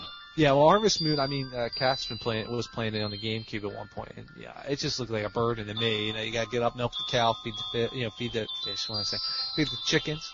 Oh, so it's John Deere American Farmer Japanese style. Yeah, I love it. Perfect. Except you're a 9-year-old kid. Yeah, you can't ever start too early plowing the North 40. Next up, Lego Star Wars 2, the original trilogy. We're finally getting Lego Star Wars on the DS. Early screenshots look promising. That also comes out on the 12th. So basically, you're going to need to sell your house, folks, because there's there's 6 games here. Followed up by MechAssault Phantom War, the Xbox game turned DS game, which we have heard oodles about. We've seen the videos. We've looked at the development diary. MechAssault looks like it's going to be a no-brainer. It looks really, looks pretty impressive considering it's on the DS. I mean, I was a big fan of the Xbox one. I had a lot of fun with it. Yeah, I mean, we'll see what happens. We need some more up-to-date, solid video, and then maybe we can make a decision from there. Outstanding. And also due on the 12th, all 6 of these come out on the 12th, folks. Mega Man ZX. I know. I know. That music's starting to put me to sleep. I'm starting to trying to stay awake. Mega Man ZX also comes out on the 12th. So we have 6 solid games all coming out on the 12th, providing none of them miss their launch date. Yeah, Mega Man ZX is going to be a big hit because I know a lot of people have come off their, Castlevania's coming out. Everybody loves 2D graphics, and the whole 2D gaming is pretty much a dead subject now, in the world of video games. And the DS is probably the last bastion of hope for 2D gaming. So, other than the Game Boy Advance, and even that, I don't know. And then what the thing, unless you want to play Barbie's Prancing Pony, you're kind of out of luck. So, or Mary Kate and Ashley visit the SeaWorld Museum, So damn, you had to invoke Mary Kate. Well, too funny. Anyway, this will be cool because I know a lot of people are looking forward. You got a lot of fans of Mega Man, and this is a whole new 2D adventure. It sounds like it was a good game. I know the Japanese audience isn't really taking to it. I mean, they play their brain training. I don't know why, but I'm not really a big Mega Man fan, but I'll give this a shot. It's on I'm the no DS. fan either, but of course I'll have to try it. I'll have to try it. I mean, Mega Man 2 was a lot of fun. I don't know what it is, but that was the only Mega Man I had any kind of liking for. And that was it. That was the end of it. I mean, I always thought the graphics were kind of neat at the time, very cartoony. I thought it was neat, but I'm going to look forward to trying this out. So, see what happens. Very nice. Okay, let's move along to what's out now, what's worth your money, what's not. First up, I know one game that's not, and it's on our list, but go ahead. I will let you take the last one on the list.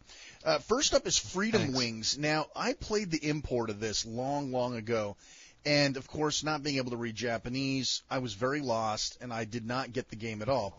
And a lot of people apparently who speak English have looked at the English version of the game and they're lost too, because they expect this to be Top Gun, DS Air, or Afterburner. And I'm here to tell you, folks, Freedom Wings is a unique game, and it is very special in its own right. We're going to do a review of it because I think it's important that people get a fair shake on what Freedom Wings is. And just to give you an idea, for those who are like, oh, well, now I'm intrigued. Freedom Wings. No, listen to this. This is really cool. Freedom Wings is almost like a coach version of Flight Simulator. Uh-huh. So you control certain aspects of the plane. You control your speed and your altitude. And you control where on the map you engage or where you go to. You do not have direct flight control over the plane. And a lot of people, for some reason, they thought this was Afterburner, they thought this was Top Gun, and the point of the game was to have some sort of an arcade experience. But that's not what this game is for. This game is for more of the strategy guy who wants very limited input on the actual flight. They would rather plan it out. Who are you going to engage? When are you going to engage them? What altitudes and where are your tactical advantages to being at a certain airspeed, a certain altitude? And in doing so, you gather up, as you kill your bogeys, you'll get money for shooting down these air pirates. And there's a little light story going on kind of in the background. You'll meet people. You'll save one dude in the earlier missions. You'll save one dude, and then you'll meet up with him, and he'll give you stuff. And once you get money and you acquire experience points, your expertise level goes up as you gain experience. You will become more adept as a pilot. As you get more money, you can outfit your plane. Better wings, better mechanical abilities, better weaponry, etc., etc. So it's almost a little RPG, but it's based around a coach version of a flight simulator. It's very, very different. And I think that if anybody's even remotely interested in this type of a game, it's definitely worth taking a look at, because all of the reviews are going to say it sucks. All the reviews are going to say the controls are horrible. All the reviews are not going to look at this game as the way I think it was intended to be. And that is really shortchanging the game. So that's out now. Again, very limited run on this game. In fact, I haven't seen it since the first time I've seen it. So... Yeah, well, it's a little new publisher putting it out too, Natsumi. Yeah, it's Natsumi. Who've been around. They've been around for a long time, but I've seen tons of their stuff recently. Yeah. Once I saw the Natsumi name, it's like, hey, haven't I seen that before? And I ran across some other stuff. One of my favorite games that they did was actually on the Super Nintendo, and that was Pocky and Rocky. I used to love that. That was a fun little game. And I don't know did you ever end up trying out? This is a little off subject, but speaking of Natsumi, did you try out that Ninja Warrior game, the Super Nintendo one? Yeah, I sure did. Sequel. Yeah, I mean, what'd you think of it? Because that was I by thought Natsumi. It was all right. Yeah, that's where I saw It's that. decent. That's what I was saying. It wasn't bad. It was a pleasant little surprise. That's where I'd seen the Natsumi recently, also outside of the Freedom Wings. But I mean, what I'll do is I'll shoot some video, I think, of Freedom Wings, because I really feel it's getting shortchanged in the reviews, and that really pisses me off when you take something that's innovative. I've never seen this game before. I have seen Top Gun before. I have seen DS Air before. I have seen every flight simulator out there. This is something I have not yet seen, and that alone, it deserves some praise for that. A little different, yeah. Okay. Also, moving on, also out now, Madden 07, which if you were lucky enough to get a copy in the pre-football season scramble, I mean, all of the GameStops only had enough copies for reserves. Well, the other day, I know I didn't see any at all. I mean, when I was at the mall the other day, I stopped in the EB Games just for craps and giggles, and proceeded to run out immediately because the store's making me ill. But it's funny. They had plenty of copies for the Xbox and PS2, but nothing for DS, which was shocking. Yeah, GameStops have them in now, but I'll tell you what, the opening week that they came out, boy, they were just gone. Well, you got preseason football going on, so people are anxious to get going. Yeah.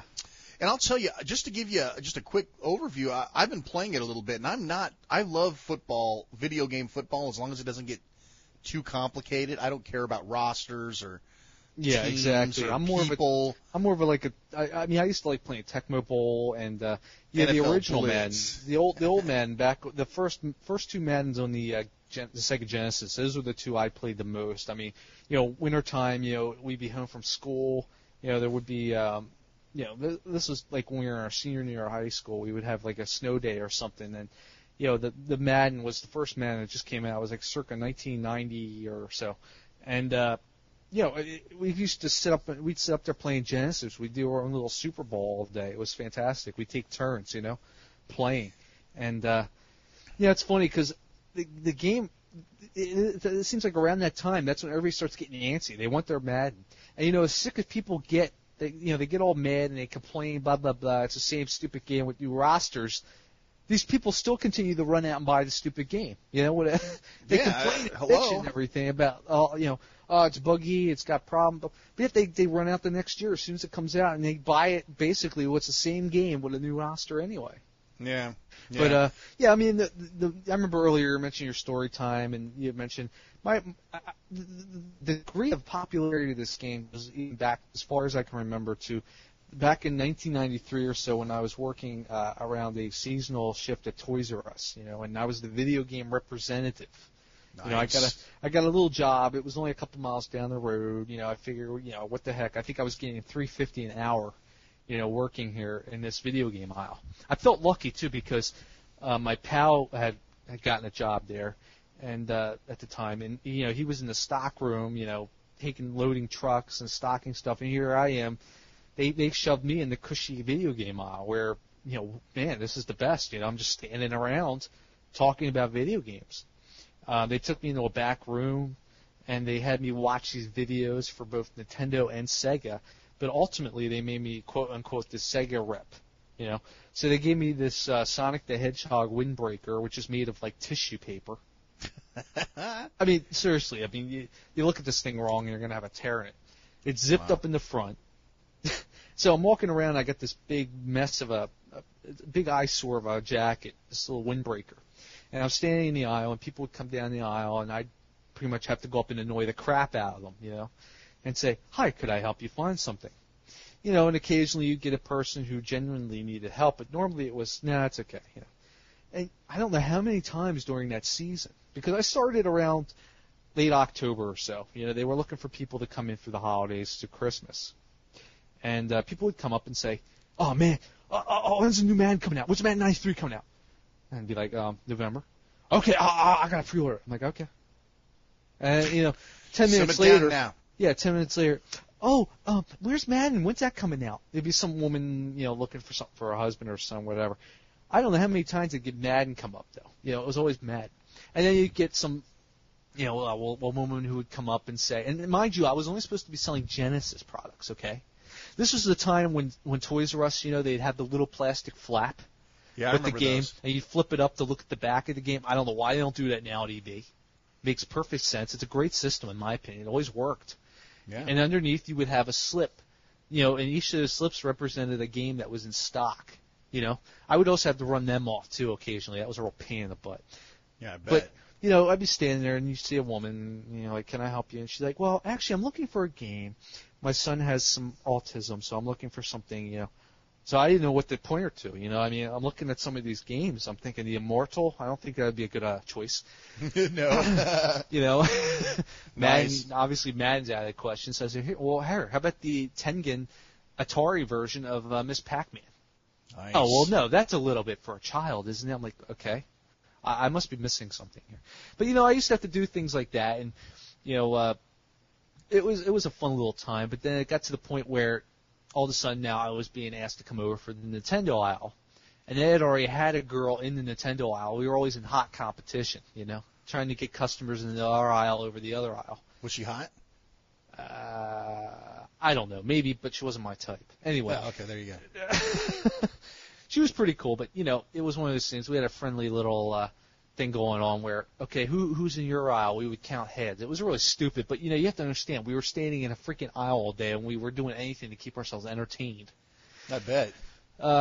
Anyway, they got rid of me at the end of the season. That was the end of that, but it was certainly a fun and interesting little precursor into how things work experience and how gaming salesmen, the whole thing works. Because at the time, I was only about 16 or 17 years old, so.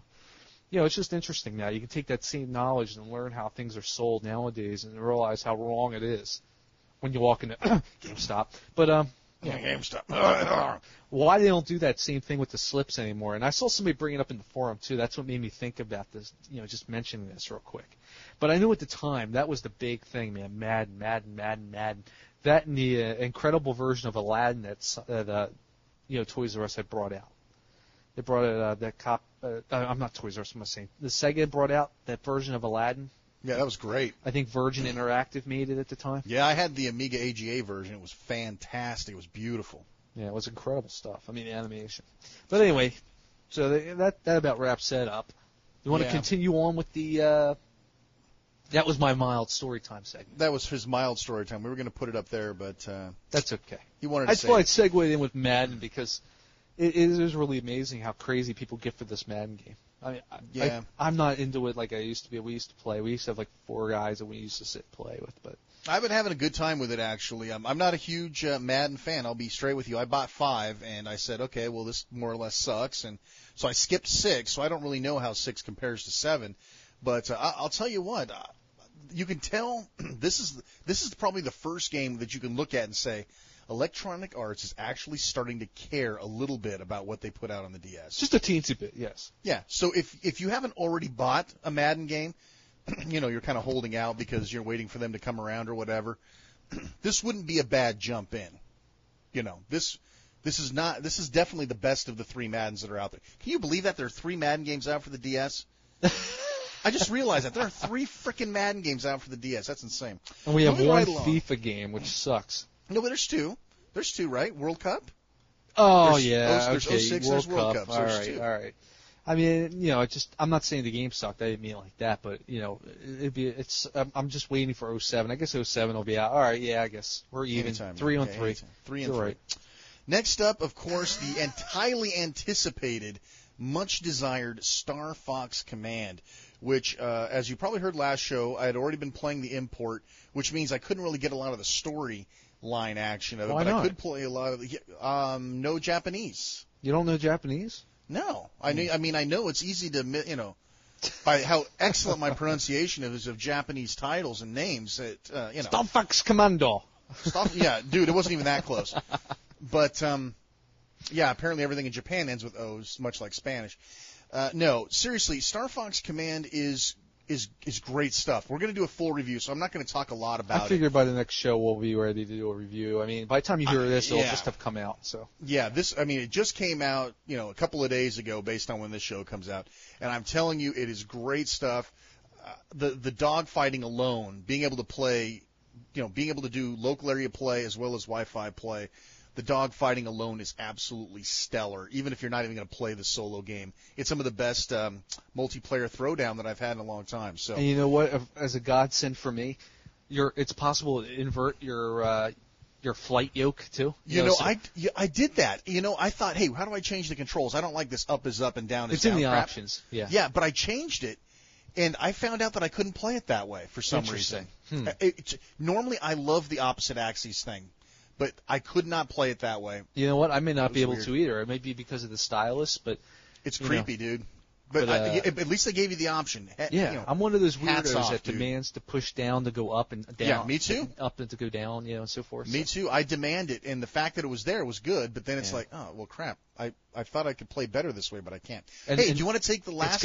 It's got Rumble support too. I just thought everybody liked to know that. Yeah, Rumble support. Time to dust that cartridge off. Yep. Yeah, I'll take the last one. Tenchu Dark Shadows is now out and available, only from GameStop.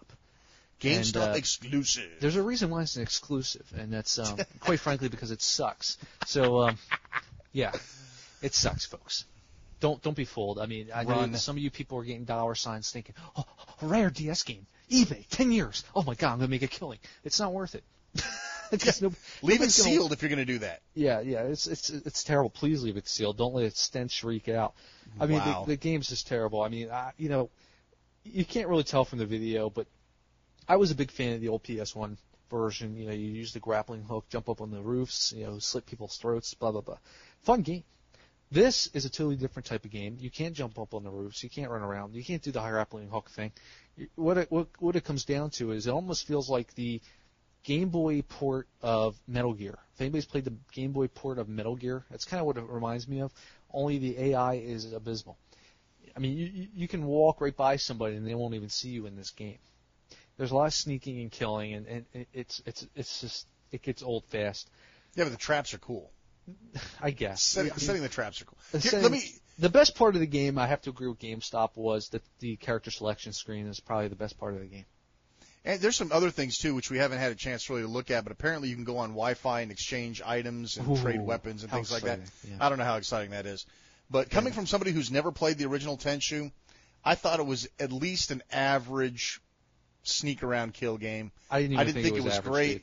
But, see, I don't have any basis of comparison. It doesn't so I don't matter. have any It doesn't matter. I went in with this because there's been other Hentschel games since then, and they haven't been really? too hot either. Yeah, like on the Xbox. And the seriousness is going down the hill. And I'm thinking, it's already been shown that the DS can pull off some amazing graphics. I mean, look at Over the Hedge, Yeah, absolutely. Or even Deep Labyrinth or Metroid Prime Hunters, did better. There's no reason this couldn't have been better than it was. And going into this game, I totally brushed this aside. It's on a totally different system. I realize it's a handheld. Even then, you're not going to probably get some of the effects you will on the PlayStation. I wasn't impressed at all. I don't think even not playing the old one wouldn't have changed my mind in the least. I mean, I think it sucks that they didn't kind of take a little more from it. But in general, I don't even think it's a good action game.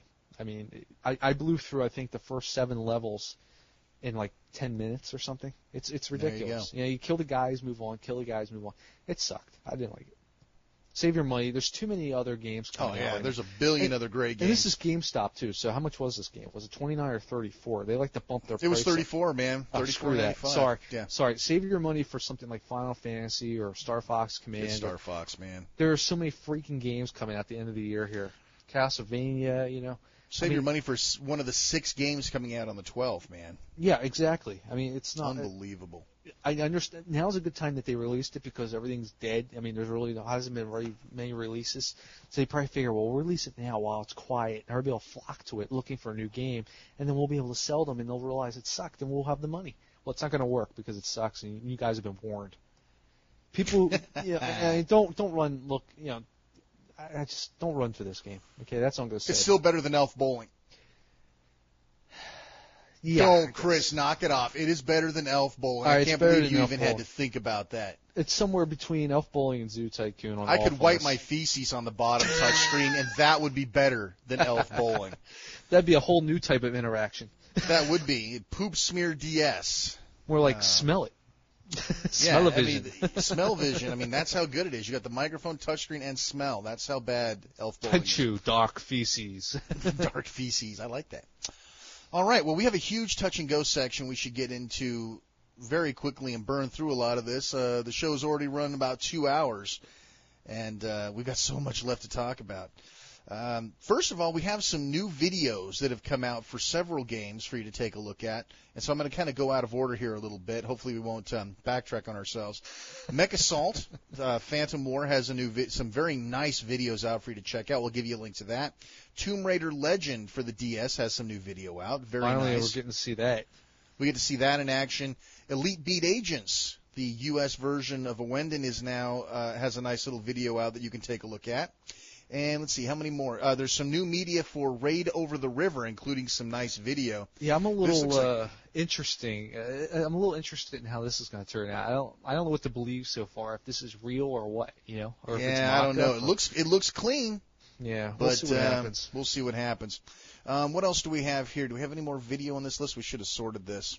No, I think that's all of it. So we have a bunch of new video for you to take a look at. Next up, the Mario vs. Donkey Kong 2 for the DS has a mini site open at MarioVsDK.com, so you can go check it out, see some. I think there's only have stills up there right now, but yeah, I'm not sure if I actually, if you go into the forums, I posted a thread with a lot of screenshots from a lot of new games coming off another a UK site. They've got lots of nice pictures for this game. I'm a little on the fence for it right now. I think one thing that's really cool is you're going to be able to edit your own levels and create your own little levels and share them with your friends list. That would be pretty cool. You know, that's kind of neat. It's a shame you're only limited to your friends, but I was not a big fan of the GBA version. I was not a fan of the GBA version. Have you ever played the original version on the Game Boy itself, the black and white Donkey Kong? No, I did not play the original. You should definitely try loading the game up somewhere. Try to get a hold of this. It's really a fun little game. It starts out with the first 4 levels from the original Donkey Kong. Although you can jump around, it's not spot on. It's different, you know, but it's the same levels. And then Donkey Kong, instead of like sitting there with his eyes bulging, he grabs her and runs off the screen, which leads to another 100 levels. Wow. You should really check it out. I mean, ignore the fact it's black and white. The game is fantastic. I remember taking that to work on my Game Boy about maybe, 10 years ago, and just having a ball with it, man. I blew right through the thing, you know, in a few days. And it's worth checking out. And when the sequel came out on the GBA so many years later, because this came out the early 90s. I mean, this came out like 10 years later. And I was just really disappointed in the, just in how the game played. I didn't care for the graphics for some reason. I just didn't like the whole forced attitude that the game gave off. Like, you had to do things a specific way. You had to find these, or you're not getting to the next level. I just didn't like that whole feeling, the whole time frame of the way it's played. And I'm going to see how this comes out. I mean, maybe it'll be a little different. But, it's on the DS, so I want to give it a chance. There you go. So, what else do we have here? We got the Settlers, which I've never heard of. I've never played. Oh, really? You never played that? It was big for us Amiga fans because it was one of the few games of its style that actually got ported to the Amiga. So that was very big for us. Yeah. Go ahead. I've heard of it. My bad. No. I've never heard of it, though. I mean, I didn't know it was on the Amiga. That's fascinating. Yeah. You can do a Google search and get kind of a general idea of what's up with that. But it's a lot like Age of Empires.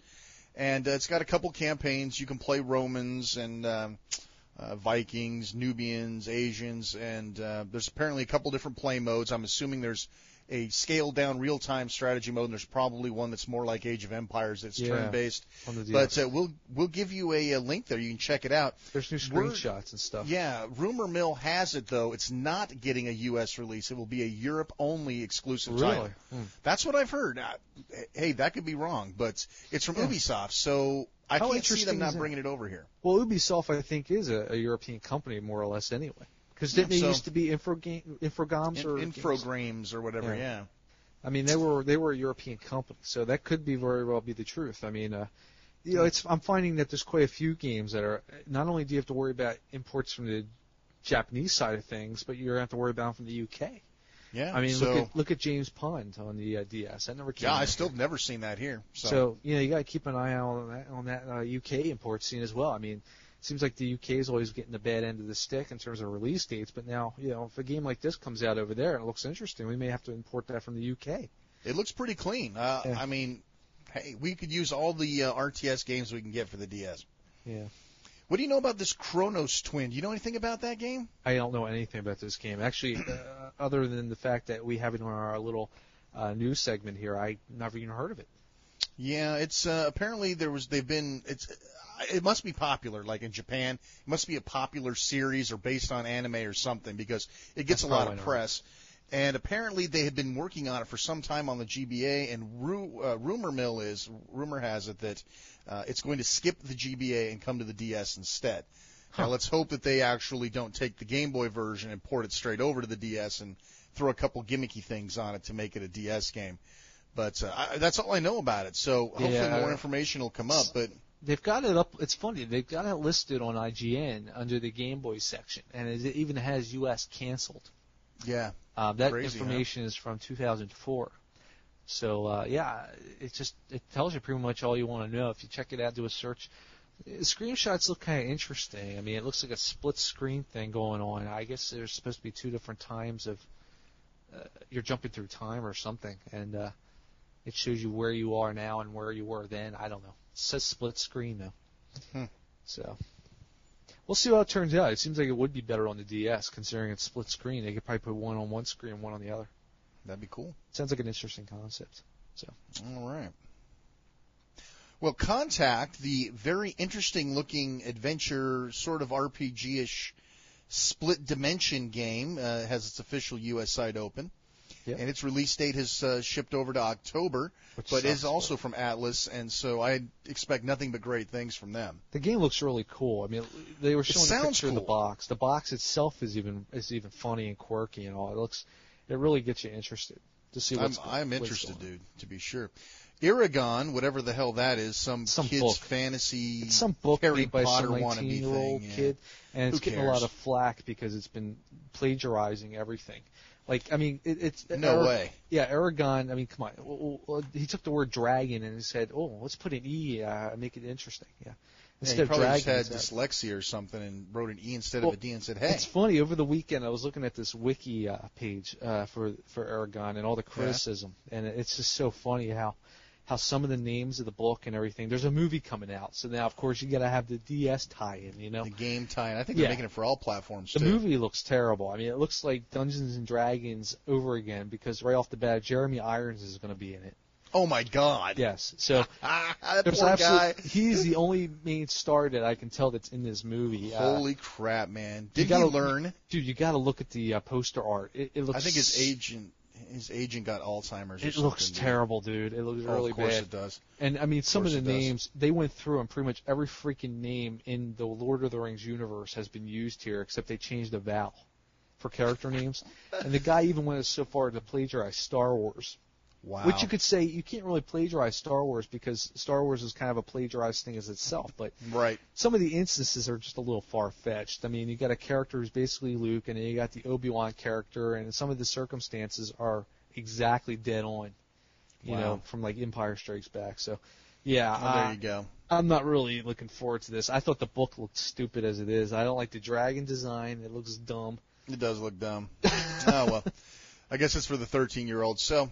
Yeah, but whatever. Leave it on the GBA, please. Yeah, please. We don't need it on the DS. We have enough shovelware products on the DS. Aragon's Pony Express or Pony Ride. Nice. Mary-Kate and Ashley go to Aragon. Yeah.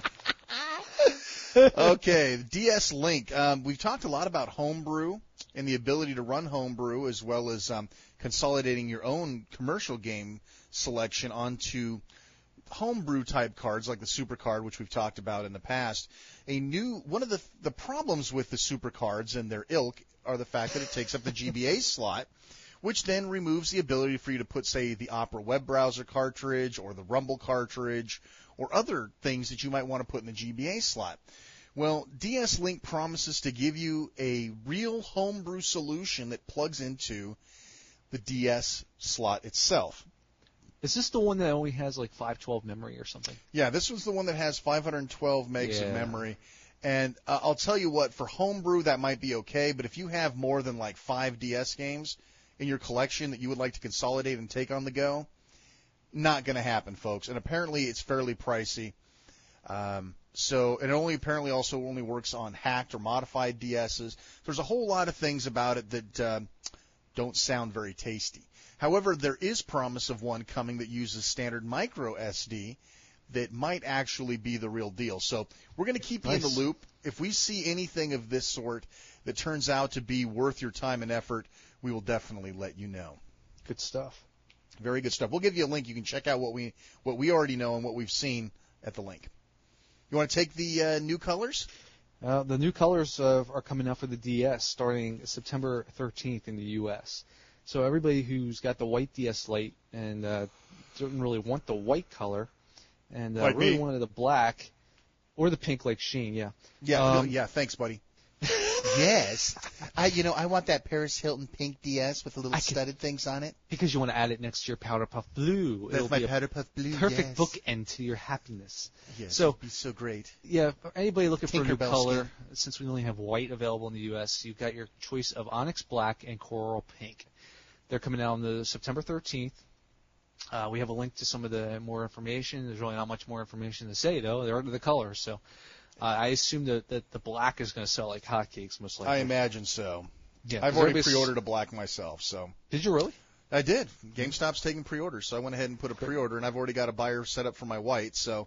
It's like you're trading I figure it's in. not going to. Yeah, I'm just trading in and trading up. I figure I can hook somebody up with a light that wouldn't have been able to get one, and.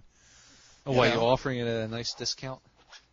No, I think I ended up getting $100 for it. So. Oh, okay, that's not bad. So I pay $30, I get a black. It's not that big. Get more of a deal. fingerprints. Yeah, I'm dying to see how the fingerprints work on it because I'll tell you what, my white gets nasty. Yeah, But see, here's funny. what I'm thinking. Here's what's going to look really cool, though. I'm going to take my white strap that I took from my Powder Puff Blue DS, and I'm going to take my white Supercard Light. So I'm going to have this cool-looking, unique, two-toned, black and white-looking DS. It's going to be kick-ass, and I'll put pictures up. Plus, it'll go magnificently with your black Apple iPod Nano. Yes, my black. Yeah, my wife's SanDisk Sansa maybe, and it'll match my GP2X now, which is also black. Great. So, there you go. I can accessorize now. Now, this is something I totally, it just came out of nowhere. Lost in Blue 2 is coming out in 2007. Hells yeah, baby. I know you're excited because you really like that game. I am thrilled to death. And it looks like they're going to have different skills. The male can climb better. Female has better chances of finding herbs. I guess in turn making dinner, her cooking skills have improved.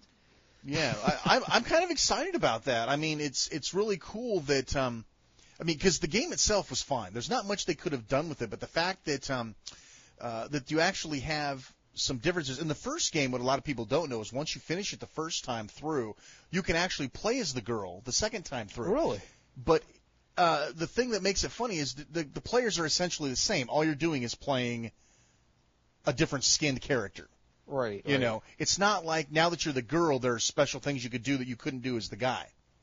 Well, that's not the way it worked in the first one. I didn't realize you could actually finish the game to begin with. Yeah, you can finish the game, and when you do, you can play as the girl for the second time. I didn't realize it had an actual ending. I thought it just kept going on and on. No. You can finish it. And so this is kind of cool. Now when you get to play, depending on who you choose, the male has more stamina. He can stay out longer without eating, but the girl has the ability to better preparation of foods, finding those rare herbs. If you've played the game, you know that finding unusual and unique herbs to mix give you more nutritious meals, which allow you to stay out longer while you're exploring. Nice. So I'm telling you, I'm like totally stoked. 'Cause I thought the first Lost in Blue was outstanding, and I'm very psyched to see what they could come up with for a second one. Great, So, fantastic. very exciting. New that we talked earlier about the Lego Star Wars Original Trilogy coming out. There's an official site open now. We'll give you a link. Here you go. Here's a Castlevania Here's one of our video segments we missed when we. Oh, we did miss one. Yeah, there's a new trailer for Castlevania Portrait of Ruin available. Check that out. It looks really cool. I'm not real sure if I'm keen on the whole character switching thing. Having the character following you around constantly, but. Hey, anytime a nice little 2D side scroller wants to come onto the DS, I'm happy to have it. Bring it on. And then next up, we got the Winning 11 Pro Evolution Soccer. We got some updates about that.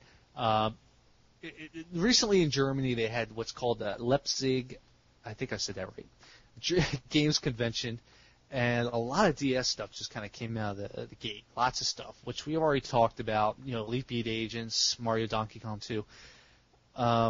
But it was nice to see some updates about Winning 11. There hasn't been a whole lot heard about it up till now. The graphics looked a little rough, looked a little slow, but it looks like they've managed to get some speed ups going since E3, and it looks like it's going to be. I know Konami's aiming to have the game to be fast and easily approachable, so anybody can just kind of pick it up and fly into it, and so people like Shane who aren't really up on soccer, might get some enjoyment out of it. There you go. They're saying the control scheme is going to be very similar to the PS2. The top right and left triggers are going to activate dash and the feint. And the Wi-Fi is what I think everybody's waiting to see what's going to happen, because this is going to be, if you think about it, the first Wi-Fi game that's not from from Nintendo. The first sports game that's going to be on the Wi-Fi.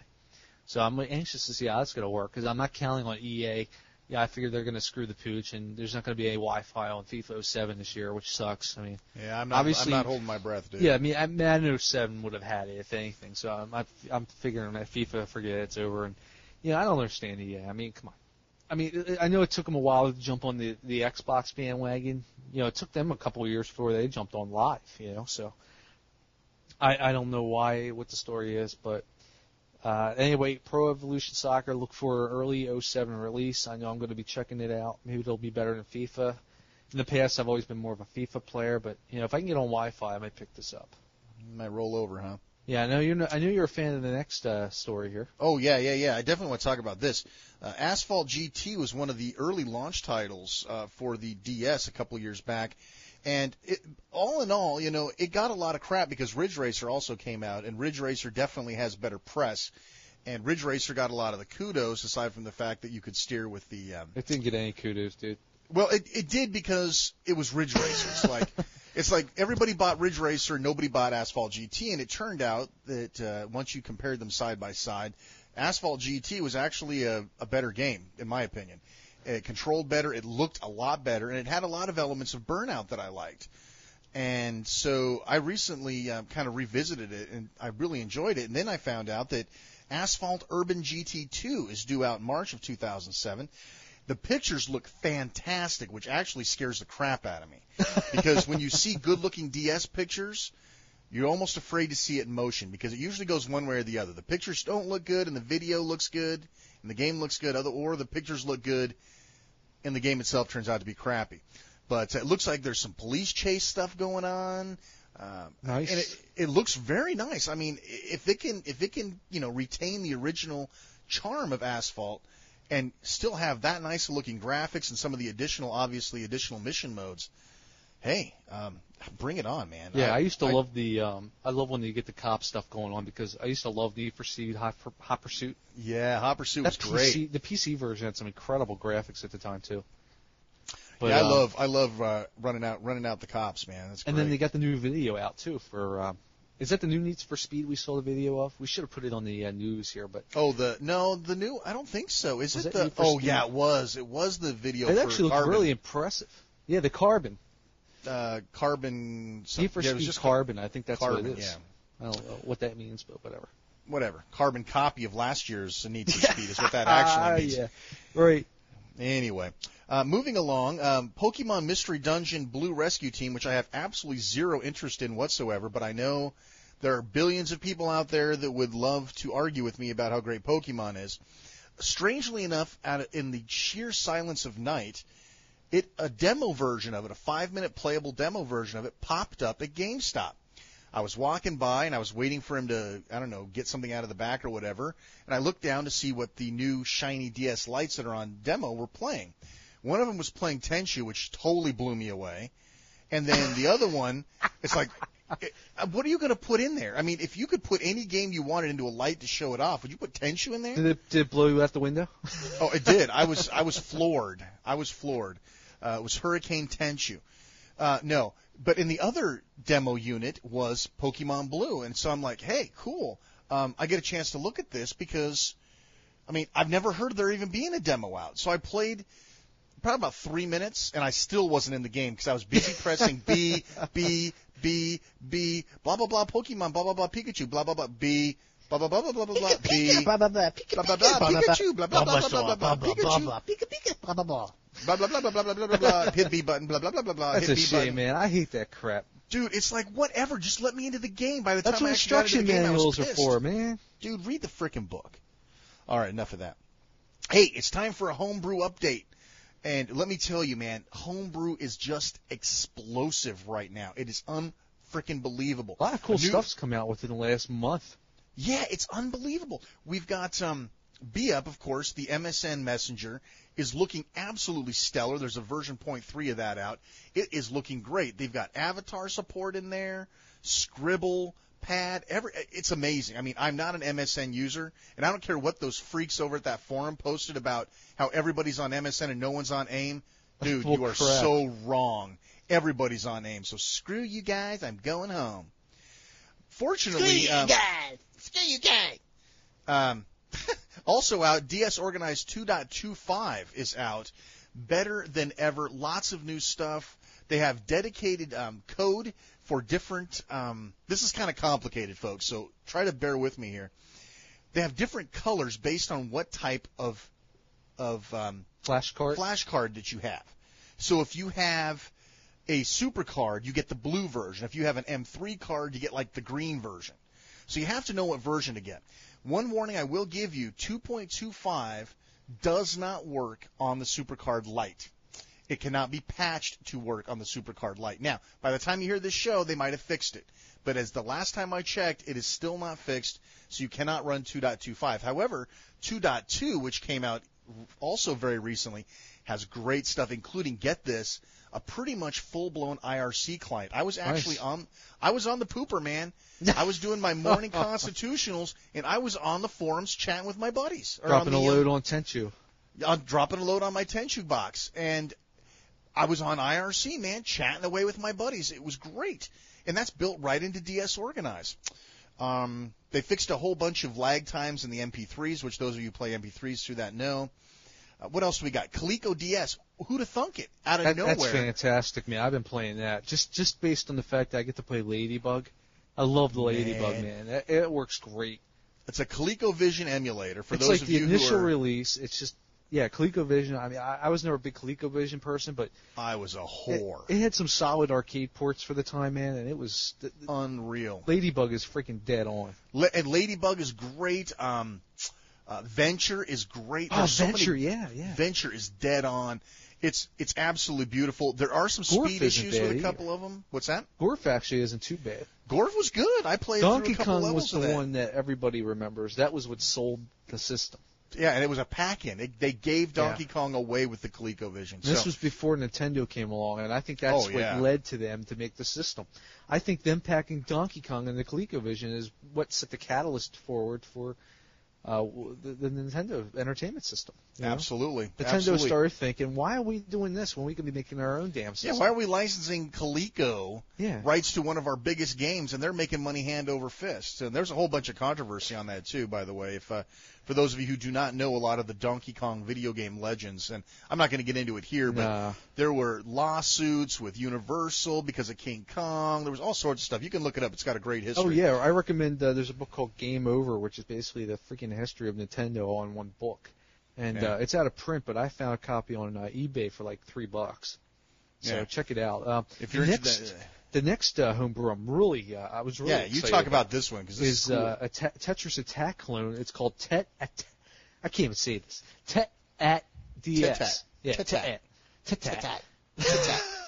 But it's mind-blowing because he basically, whoever was behind it, I don't have the names in front of me, but they cloned the game pretty dead on. I mean, the main play field itself, the same graphics. You don't have any of the background art, obviously. I mean, you're talking copyright city here.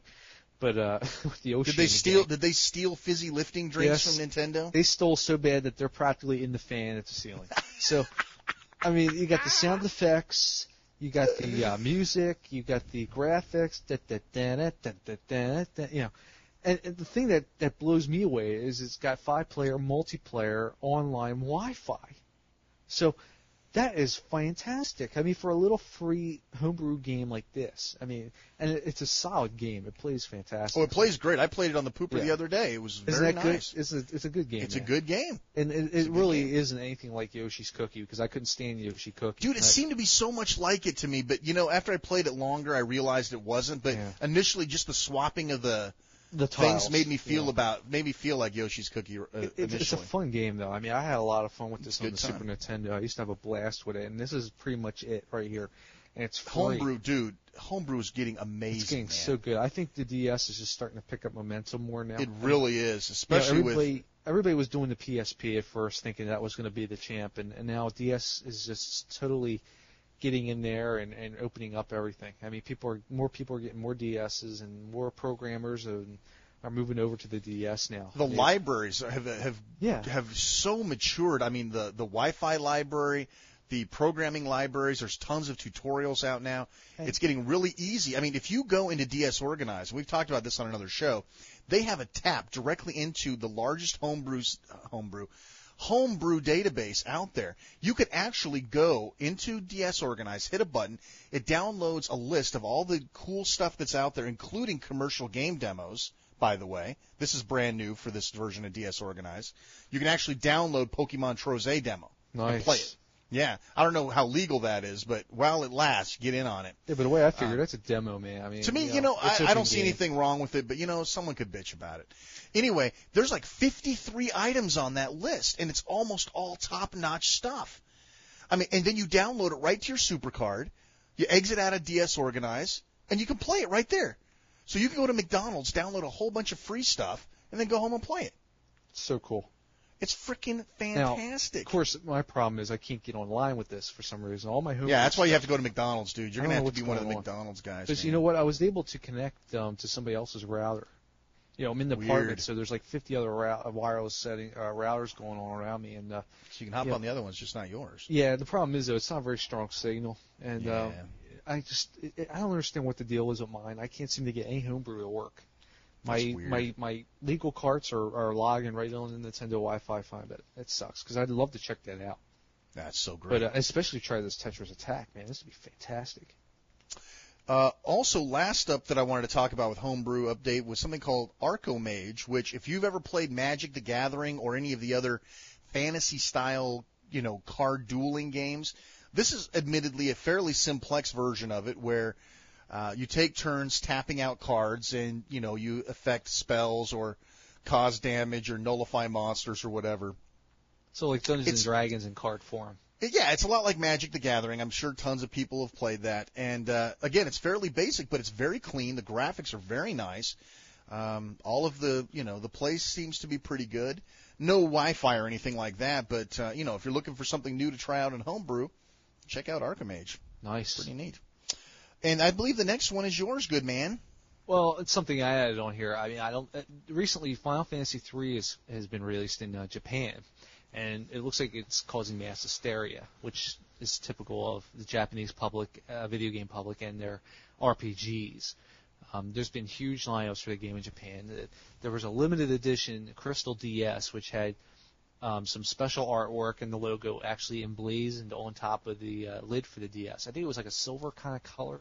Yeah, I think it was silverish. Right. They shipped about 450,000 copies of this game, and it looks like so far up until at least I got these numbers, 309,000 copies of it were sold. So it's most likely sold out by now. You can check it out. There's some links to Famitsu's website, which is the big magazine in Japan. They've got some pictures of the lines. You don't need any Japanese. It's all pictures.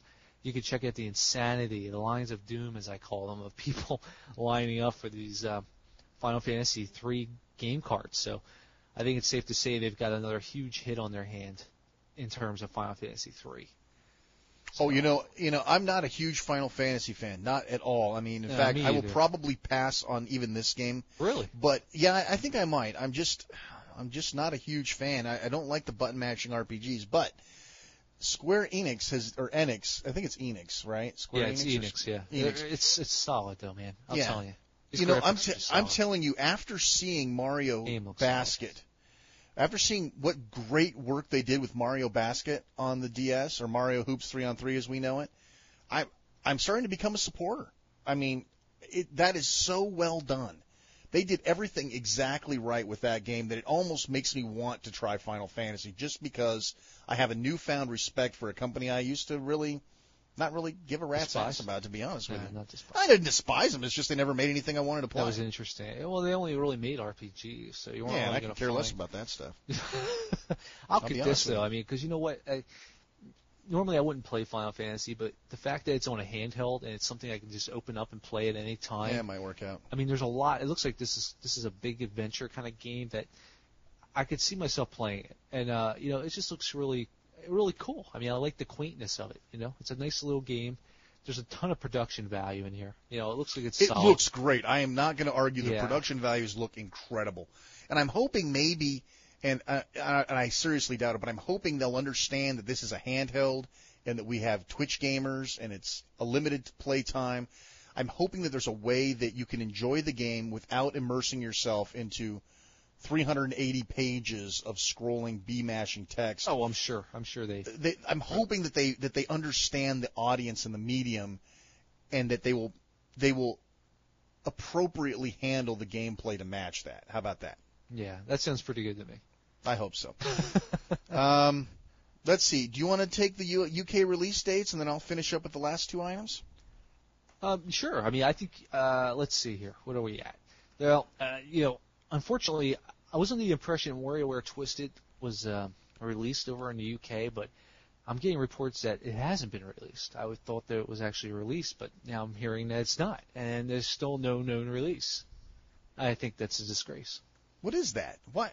I mean, WarioWare Twist, I assume it has something to do with the fact that maybe there's some kind of lead or something in the gyroscope version. Oh, I didn't even think about that. I don't know. It's a shame, though. I mean, I implore anybody out there to import this game. Whether you have a GBA or not, you can play it on the DS. It's totally worth playing this game. It's a fantastic game.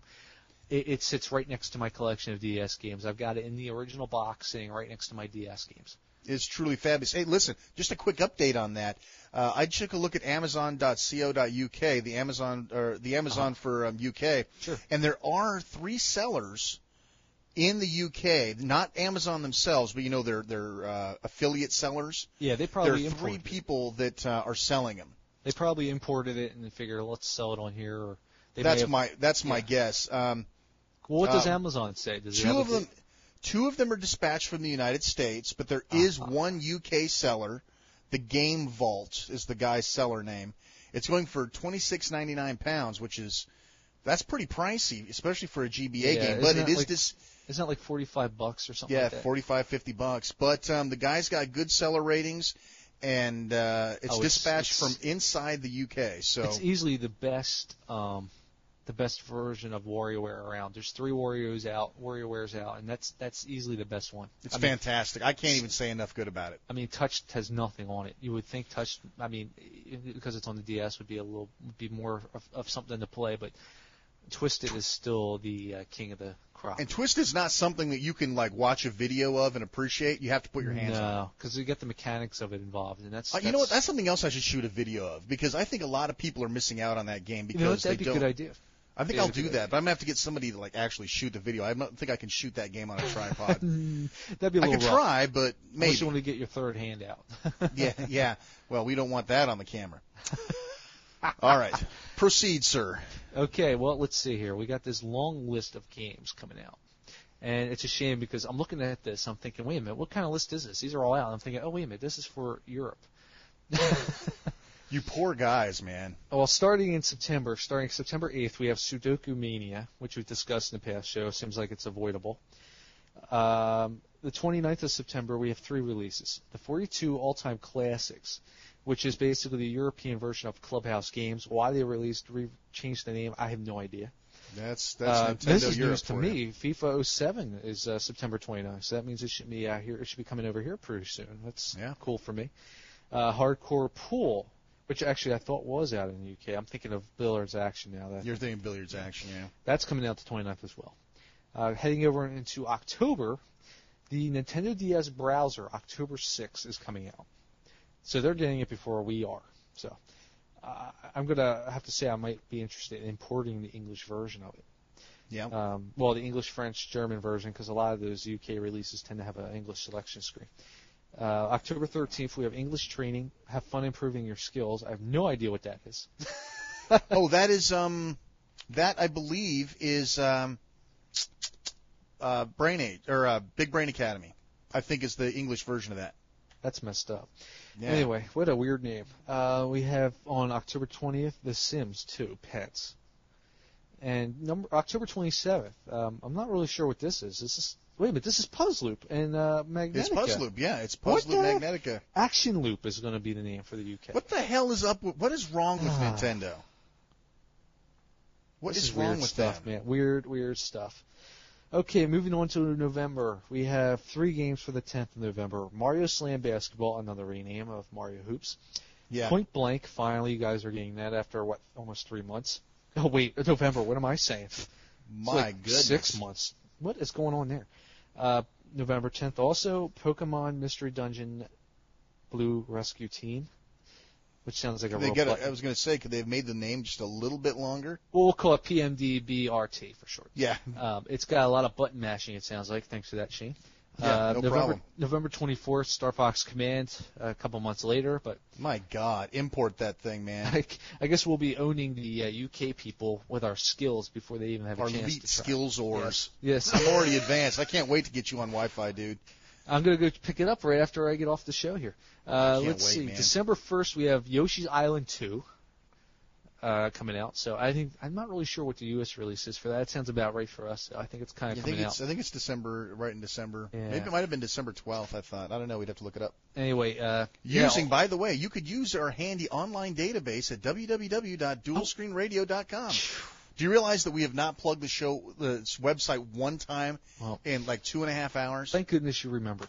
Thank God I remembered. That way I don't have to listen to it. Oh, my God. You never say the website in the show. www.dualscreenradio.com. And that's all one word, folks. No spaces. Dual Screen Radio. No hyphens, no dashes, just no in slashes. Case, some people no have underscores. Yeah. All right. Well, that wraps up the UK release dates that we have on file. And it looks like you got a couple little blurbs here. I got a couple more blurbs that made the last minute, and this is getting out of hand.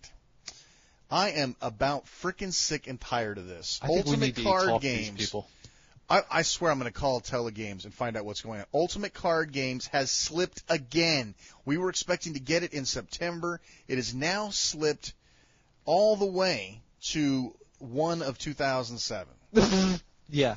January 2007, the game has slipped another 3 months. Dude, do you realize that originally that game was supposed to be out in January of 2006? Yeah. I mean, it has slipped like 4 times now. And this is one of the one of the games that will make my wife so freaking happy that she can't see straight because it's got Canfield in it. And that's what she wants. She wants a touch-enabled version of Canfield. I am almost willing to bet. Now, this is just a guess. I don't have any facts to back it up. I'm guessing they pushed back Ultimate Card Games after Christmas because of Clubhouse games. I never understood how you could release Ultimate Card Games and Clubhouse games so close to the same time frame. So it's kind of, I'm sure that there were technical reasons too, but I think it's a very smart move, even though it pisses me off to no end, that Ultimate Card Games slipped out past the, Christmas rush when Clubhouse games is going to dominate the market. Just my guess. Yeah, and plus, there's also probably delayed because I'm wondering if they're going to be adding a Wi-Fi. Yeah, I think that's probably what the whole thing is. I think they're trying to get everything Wi-Fi enabled. So, and I think originally, and this again, just a guess, judging by some of the early screenshots that got leaked where they actually showed like 1,000 people online playing at a time. Do you remember that? Yeah. Yeah, I'm guessing that originally Telegames said to themselves, we're going to run our own servers, and we were going to let people play Ultimate Card Games across our own servers. Well, I think once Wi-Fi kicked in and they saw that Wi-Fi was viable, the Nintendo Wi-Fi connection service, I think that they went back to the drawing board and changed it out and put Wi-Fi in. And I'm serious. I think we should contact Telegames and see if they'll give us an interview. Definitely. I think that's a good idea. I think we need to find out why the hell Ultimate Card Games has slid like a year and a half. Speaking of games sliding, my last little bit, I want to encourage you. Encourage may not be strong enough. Get your ass over to dualscreenradio.com. Get yourself signed up. The only reason I'm saying this is we have a watch list system which allows you to go into our database and tag games that are out, games that are in the future, games that are coming out. You can tag them into a watch list. And every time we change anything on that game, hint, hint, release date, hint, hint, you'll get an email letting you know that we've made changes. I'm saying this because in the last week, I think a dozen games have changed release dates. And they've all been pushed back.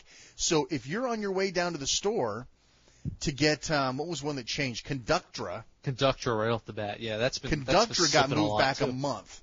A lot of these niche companies, a lot of these real off-the-wall companies that nobody's really heard of, they seem to be the ones that are most liable to slip, yeah. So do yourself a favor. Go to dualscreenradio.com, sign up, get yourself a watch list of the games that you're tracking. We keep up on them as fast as we can, folks. I mean, GameStop's list changes, I swear, every other day for release dates, and we are trying to keep up with them as best we can. We are not going to announce every single time on the forum or on our news feed or here when a game date slips.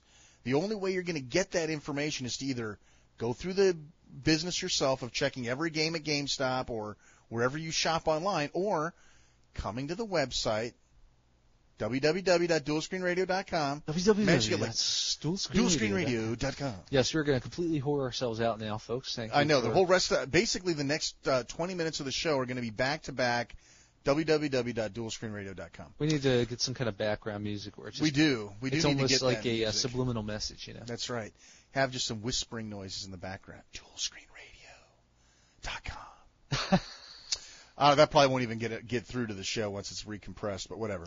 Anyway, so I'm serious, folks. The only way that you're going to be able to keep up with the DS release schedule is to get onto some sort of a mailing list, and this is how we chose to do it. And I tell you what, it's great because I made a bunch of changes last night, and in my mailbox I had all of these things pop up that said, hey, Conductor changed, Mario Hoops changed or whatever, and I knew it's like, oh, good. People are getting the word that there are changes, but you're not getting the word if you're not signed up and using the watch list. So there's my whorish plug for the website for the show. Hey, it's Chris's turn to read what's in our mail sack. Mail sack. Why don't you reach into your mail sack and tell us what letter you have in there? Okay, I'm shuffling around in the mail sack here. Let me see. Yes, dig through the papers there. Just so I can find out of here. Yeah. All right, this one looks pretty good. Okay, here you go. This guy's name is Mike. It's an original name. Yeah, I like that. Mike submitted, hey guys, love the show. I'm 25 and I've been out of the gaming loop for some time now. But I recently convinced my girlfriend to get me a DS Lite for my birthday. I'm honestly more excited about using the homebrew apps and the soon-to-be browser. And I don't even know where to begin when buying games. But are you doing George Takei? No, of course not. What is that? One old favorite of mine that I would completely murder someone's dog for is StarCraft. Is there a StarCraft game coming out? Or is it out already? That and Counter-Strike. If those two came out, I would go find a job and quit just to play that. That's pretty good. Okay. So any news or info would be much appreciated. Thanks a lot, guys. I can't wait to become a DS slut as well. Yes. All right, I've got to ask, what's the voice you're doing? It's just something I thought I'd throw a little something in there. A little something. Yeah, a little something. Yeah. Well, Mike, we sent you a personal reply, but since we might have some information for you. Are you putting music back there? Oh, no, keep going. That's nice. I like that. No, currently we do know that Blizzard has put in applications, or should I say advertisements, for DS programmers. So we know that Blizzard is interested in developing for the DS. We don't know anything more than that. However, we do believe that things like Diablo, StarCraft, Warcraft would be natural games. Oh, sure. We've already discussed this on numerous occasions. Numerous shows. We won't go into it again. They won't go into it again. So, no, currently there is nothing like StarCraft out. The closest that you're going to get for an RTS at this moment is probably Lost Magic, which if you can't get into the rune tracing is probably going to piss you off. And if you're interested in Counter-Strike, I highly recommend you picking up Metroid Prime Hunters. There are team modes, numerous different types of gameplays, from capture the flag to survival modes. It is the definitive FPS for the DS, and there are so many different game modes, online Wi-Fi play, no-brainer. So that's what we recommend. Yeah, and then you'll be on your way to become a DS slut just like the rest of us. Yes, thank you for putting your hand in our sack. Nice. Join us again next week when we will have another exciting and stimulating episode. Yeah, diversion into the mail sack. Into the mail sack. Join us in our sack. All right, folks. As always, when we wrap the show up, we like to tell you what's going on the website. Right now, I am currently busily putting in a comment system. Our goal, of course, is to get more people to the website. Obviously, we're not providing you with enough service to get you guys to go to the website. The watch list isn't enough. Being able to track all your DS games, your wish lists, being able to mail those lists to friends. Apparently, also being able to trade friend codes, and being able to chat on the web and organize games. That's not enough to get you to the website. Some people have flat out said that our site is worthless and that we should just shut up and do the show. That's right. We've actually gotten that almost exact verbatim email. www.dualscreenradio.com. So please check out at least the game database. I mean, I know we've been getting some people that have really been taking a liking to it. So yeah. So what we've been asking around on the forums is what would make you guys want to be on the site. And the number one request is user contributions. People would like to leave comments about the game. So, and I agree. I mean, Chris and I have different views on some games. We have the same view on some games. And some games we might just not understand, like Pokemon. Or we just might not be into. So no matter how good it is, it may not receive a favorable review. So what we are going to do is give the option for every single person who's registered at DualScreenRadio.com the opportunity to leave one comment for every game in our database, or any game in our database, and allow other people to browse those comments, and you'll be able to maintain your comments, change them, delete them if your opinion changes, because that's something that I've noticed.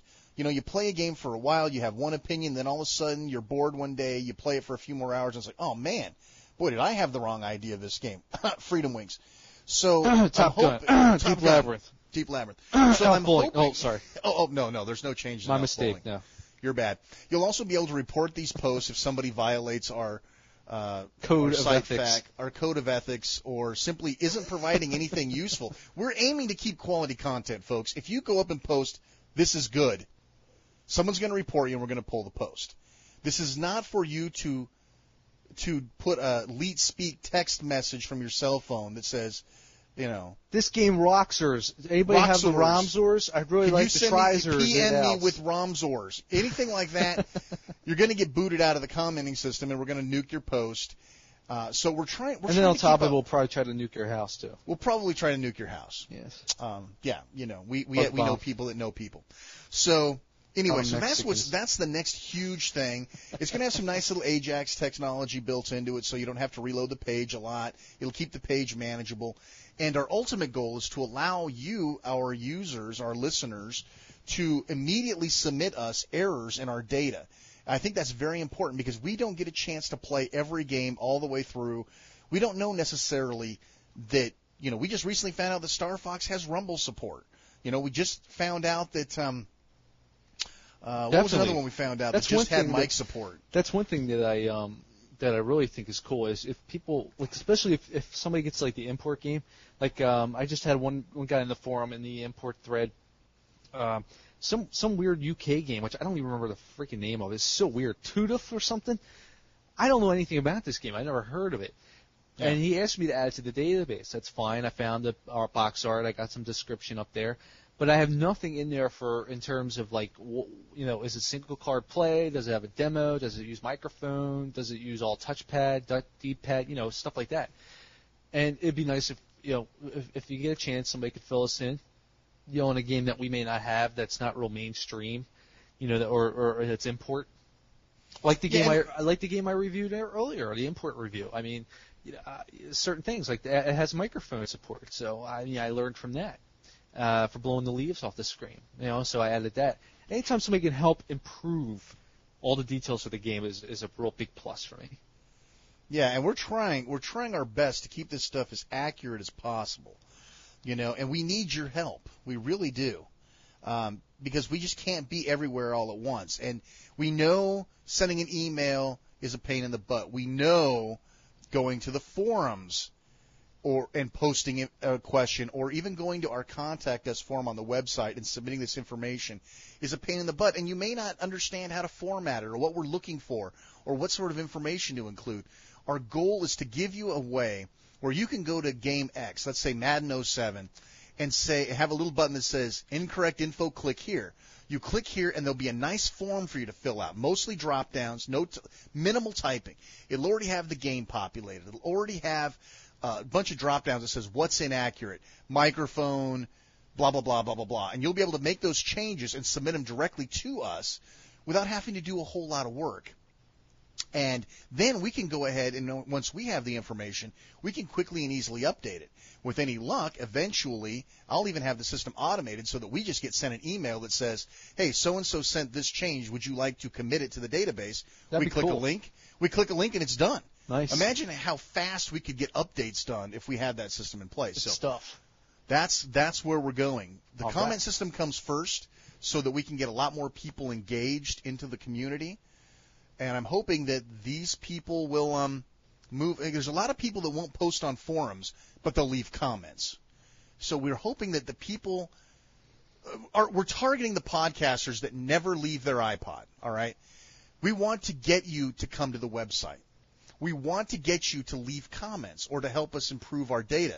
And then hopefully, once you engage with the community, you'll come to our forums where hopefully you'll be a productive non-leet speak text messenger that will actually contribute to the forums in a productive way. We want that. I mean, we're happy that you're podcasting us and that you're listening to the show. But we would like... Oh, that must have hurt. Dude, you know what? I've got a freaking needle right in my spine right now. It's like an epidural. My legs are all limp right now. We understand that people inherently, and I'm not saying this to be a dick, people are inherently lazy. People are lazy. Podcasting proves that people are lazy.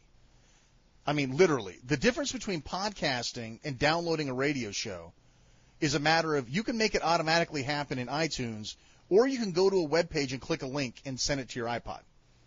And then while you're there, check out the site. Right. I mean, literally, that's the only difference it is. But people are much more willing to not check the website or not go to the website if they think they can just have it hand-fed to them. We're trying to build a community. This is not just a podcast. This is dual screen radio, a synergy. This sounds like a marketing thing, doesn't it? Yeah, it All does. of a sudden, I feel like I'm suddenly like an ad bureau. You know, it's a synergy of technology and paradigm shift. The thing is, though, it's funny. I mean, you know, there's so many new people on the boards now. I mean, you know, that we probably wouldn't have even if they didn't take the time to put down this show and get off the iPod and come to the site and register and all, we would have never met. I mean, they're really cool guys, and some of them in particular. I mean, I'm not going to name names, but you know, there's been a lot of like nicer or in general, quote unquote, normal folk than there have been, you know, leets or nutballs, but little crap balls. Yeah, little crap balls, right. I mean, and it's really cool. And the way I'm looking at it is anybody who joins up in our forum, you know, I mean, I'm looking for people that I would love to play in the future. I'd love to be able to play clubhouse games with somebody. I mean, you got 8 players, and where do you think I'm going to look for people to play with? In the forum, you know? Right. So doing this is only going to strengthen the fact that, wow, we got more people we can play with, you know? And there's already people in the forum that I would love to play with that have not only been there for longer than the show has, but just people who have signed up recently due to DSR.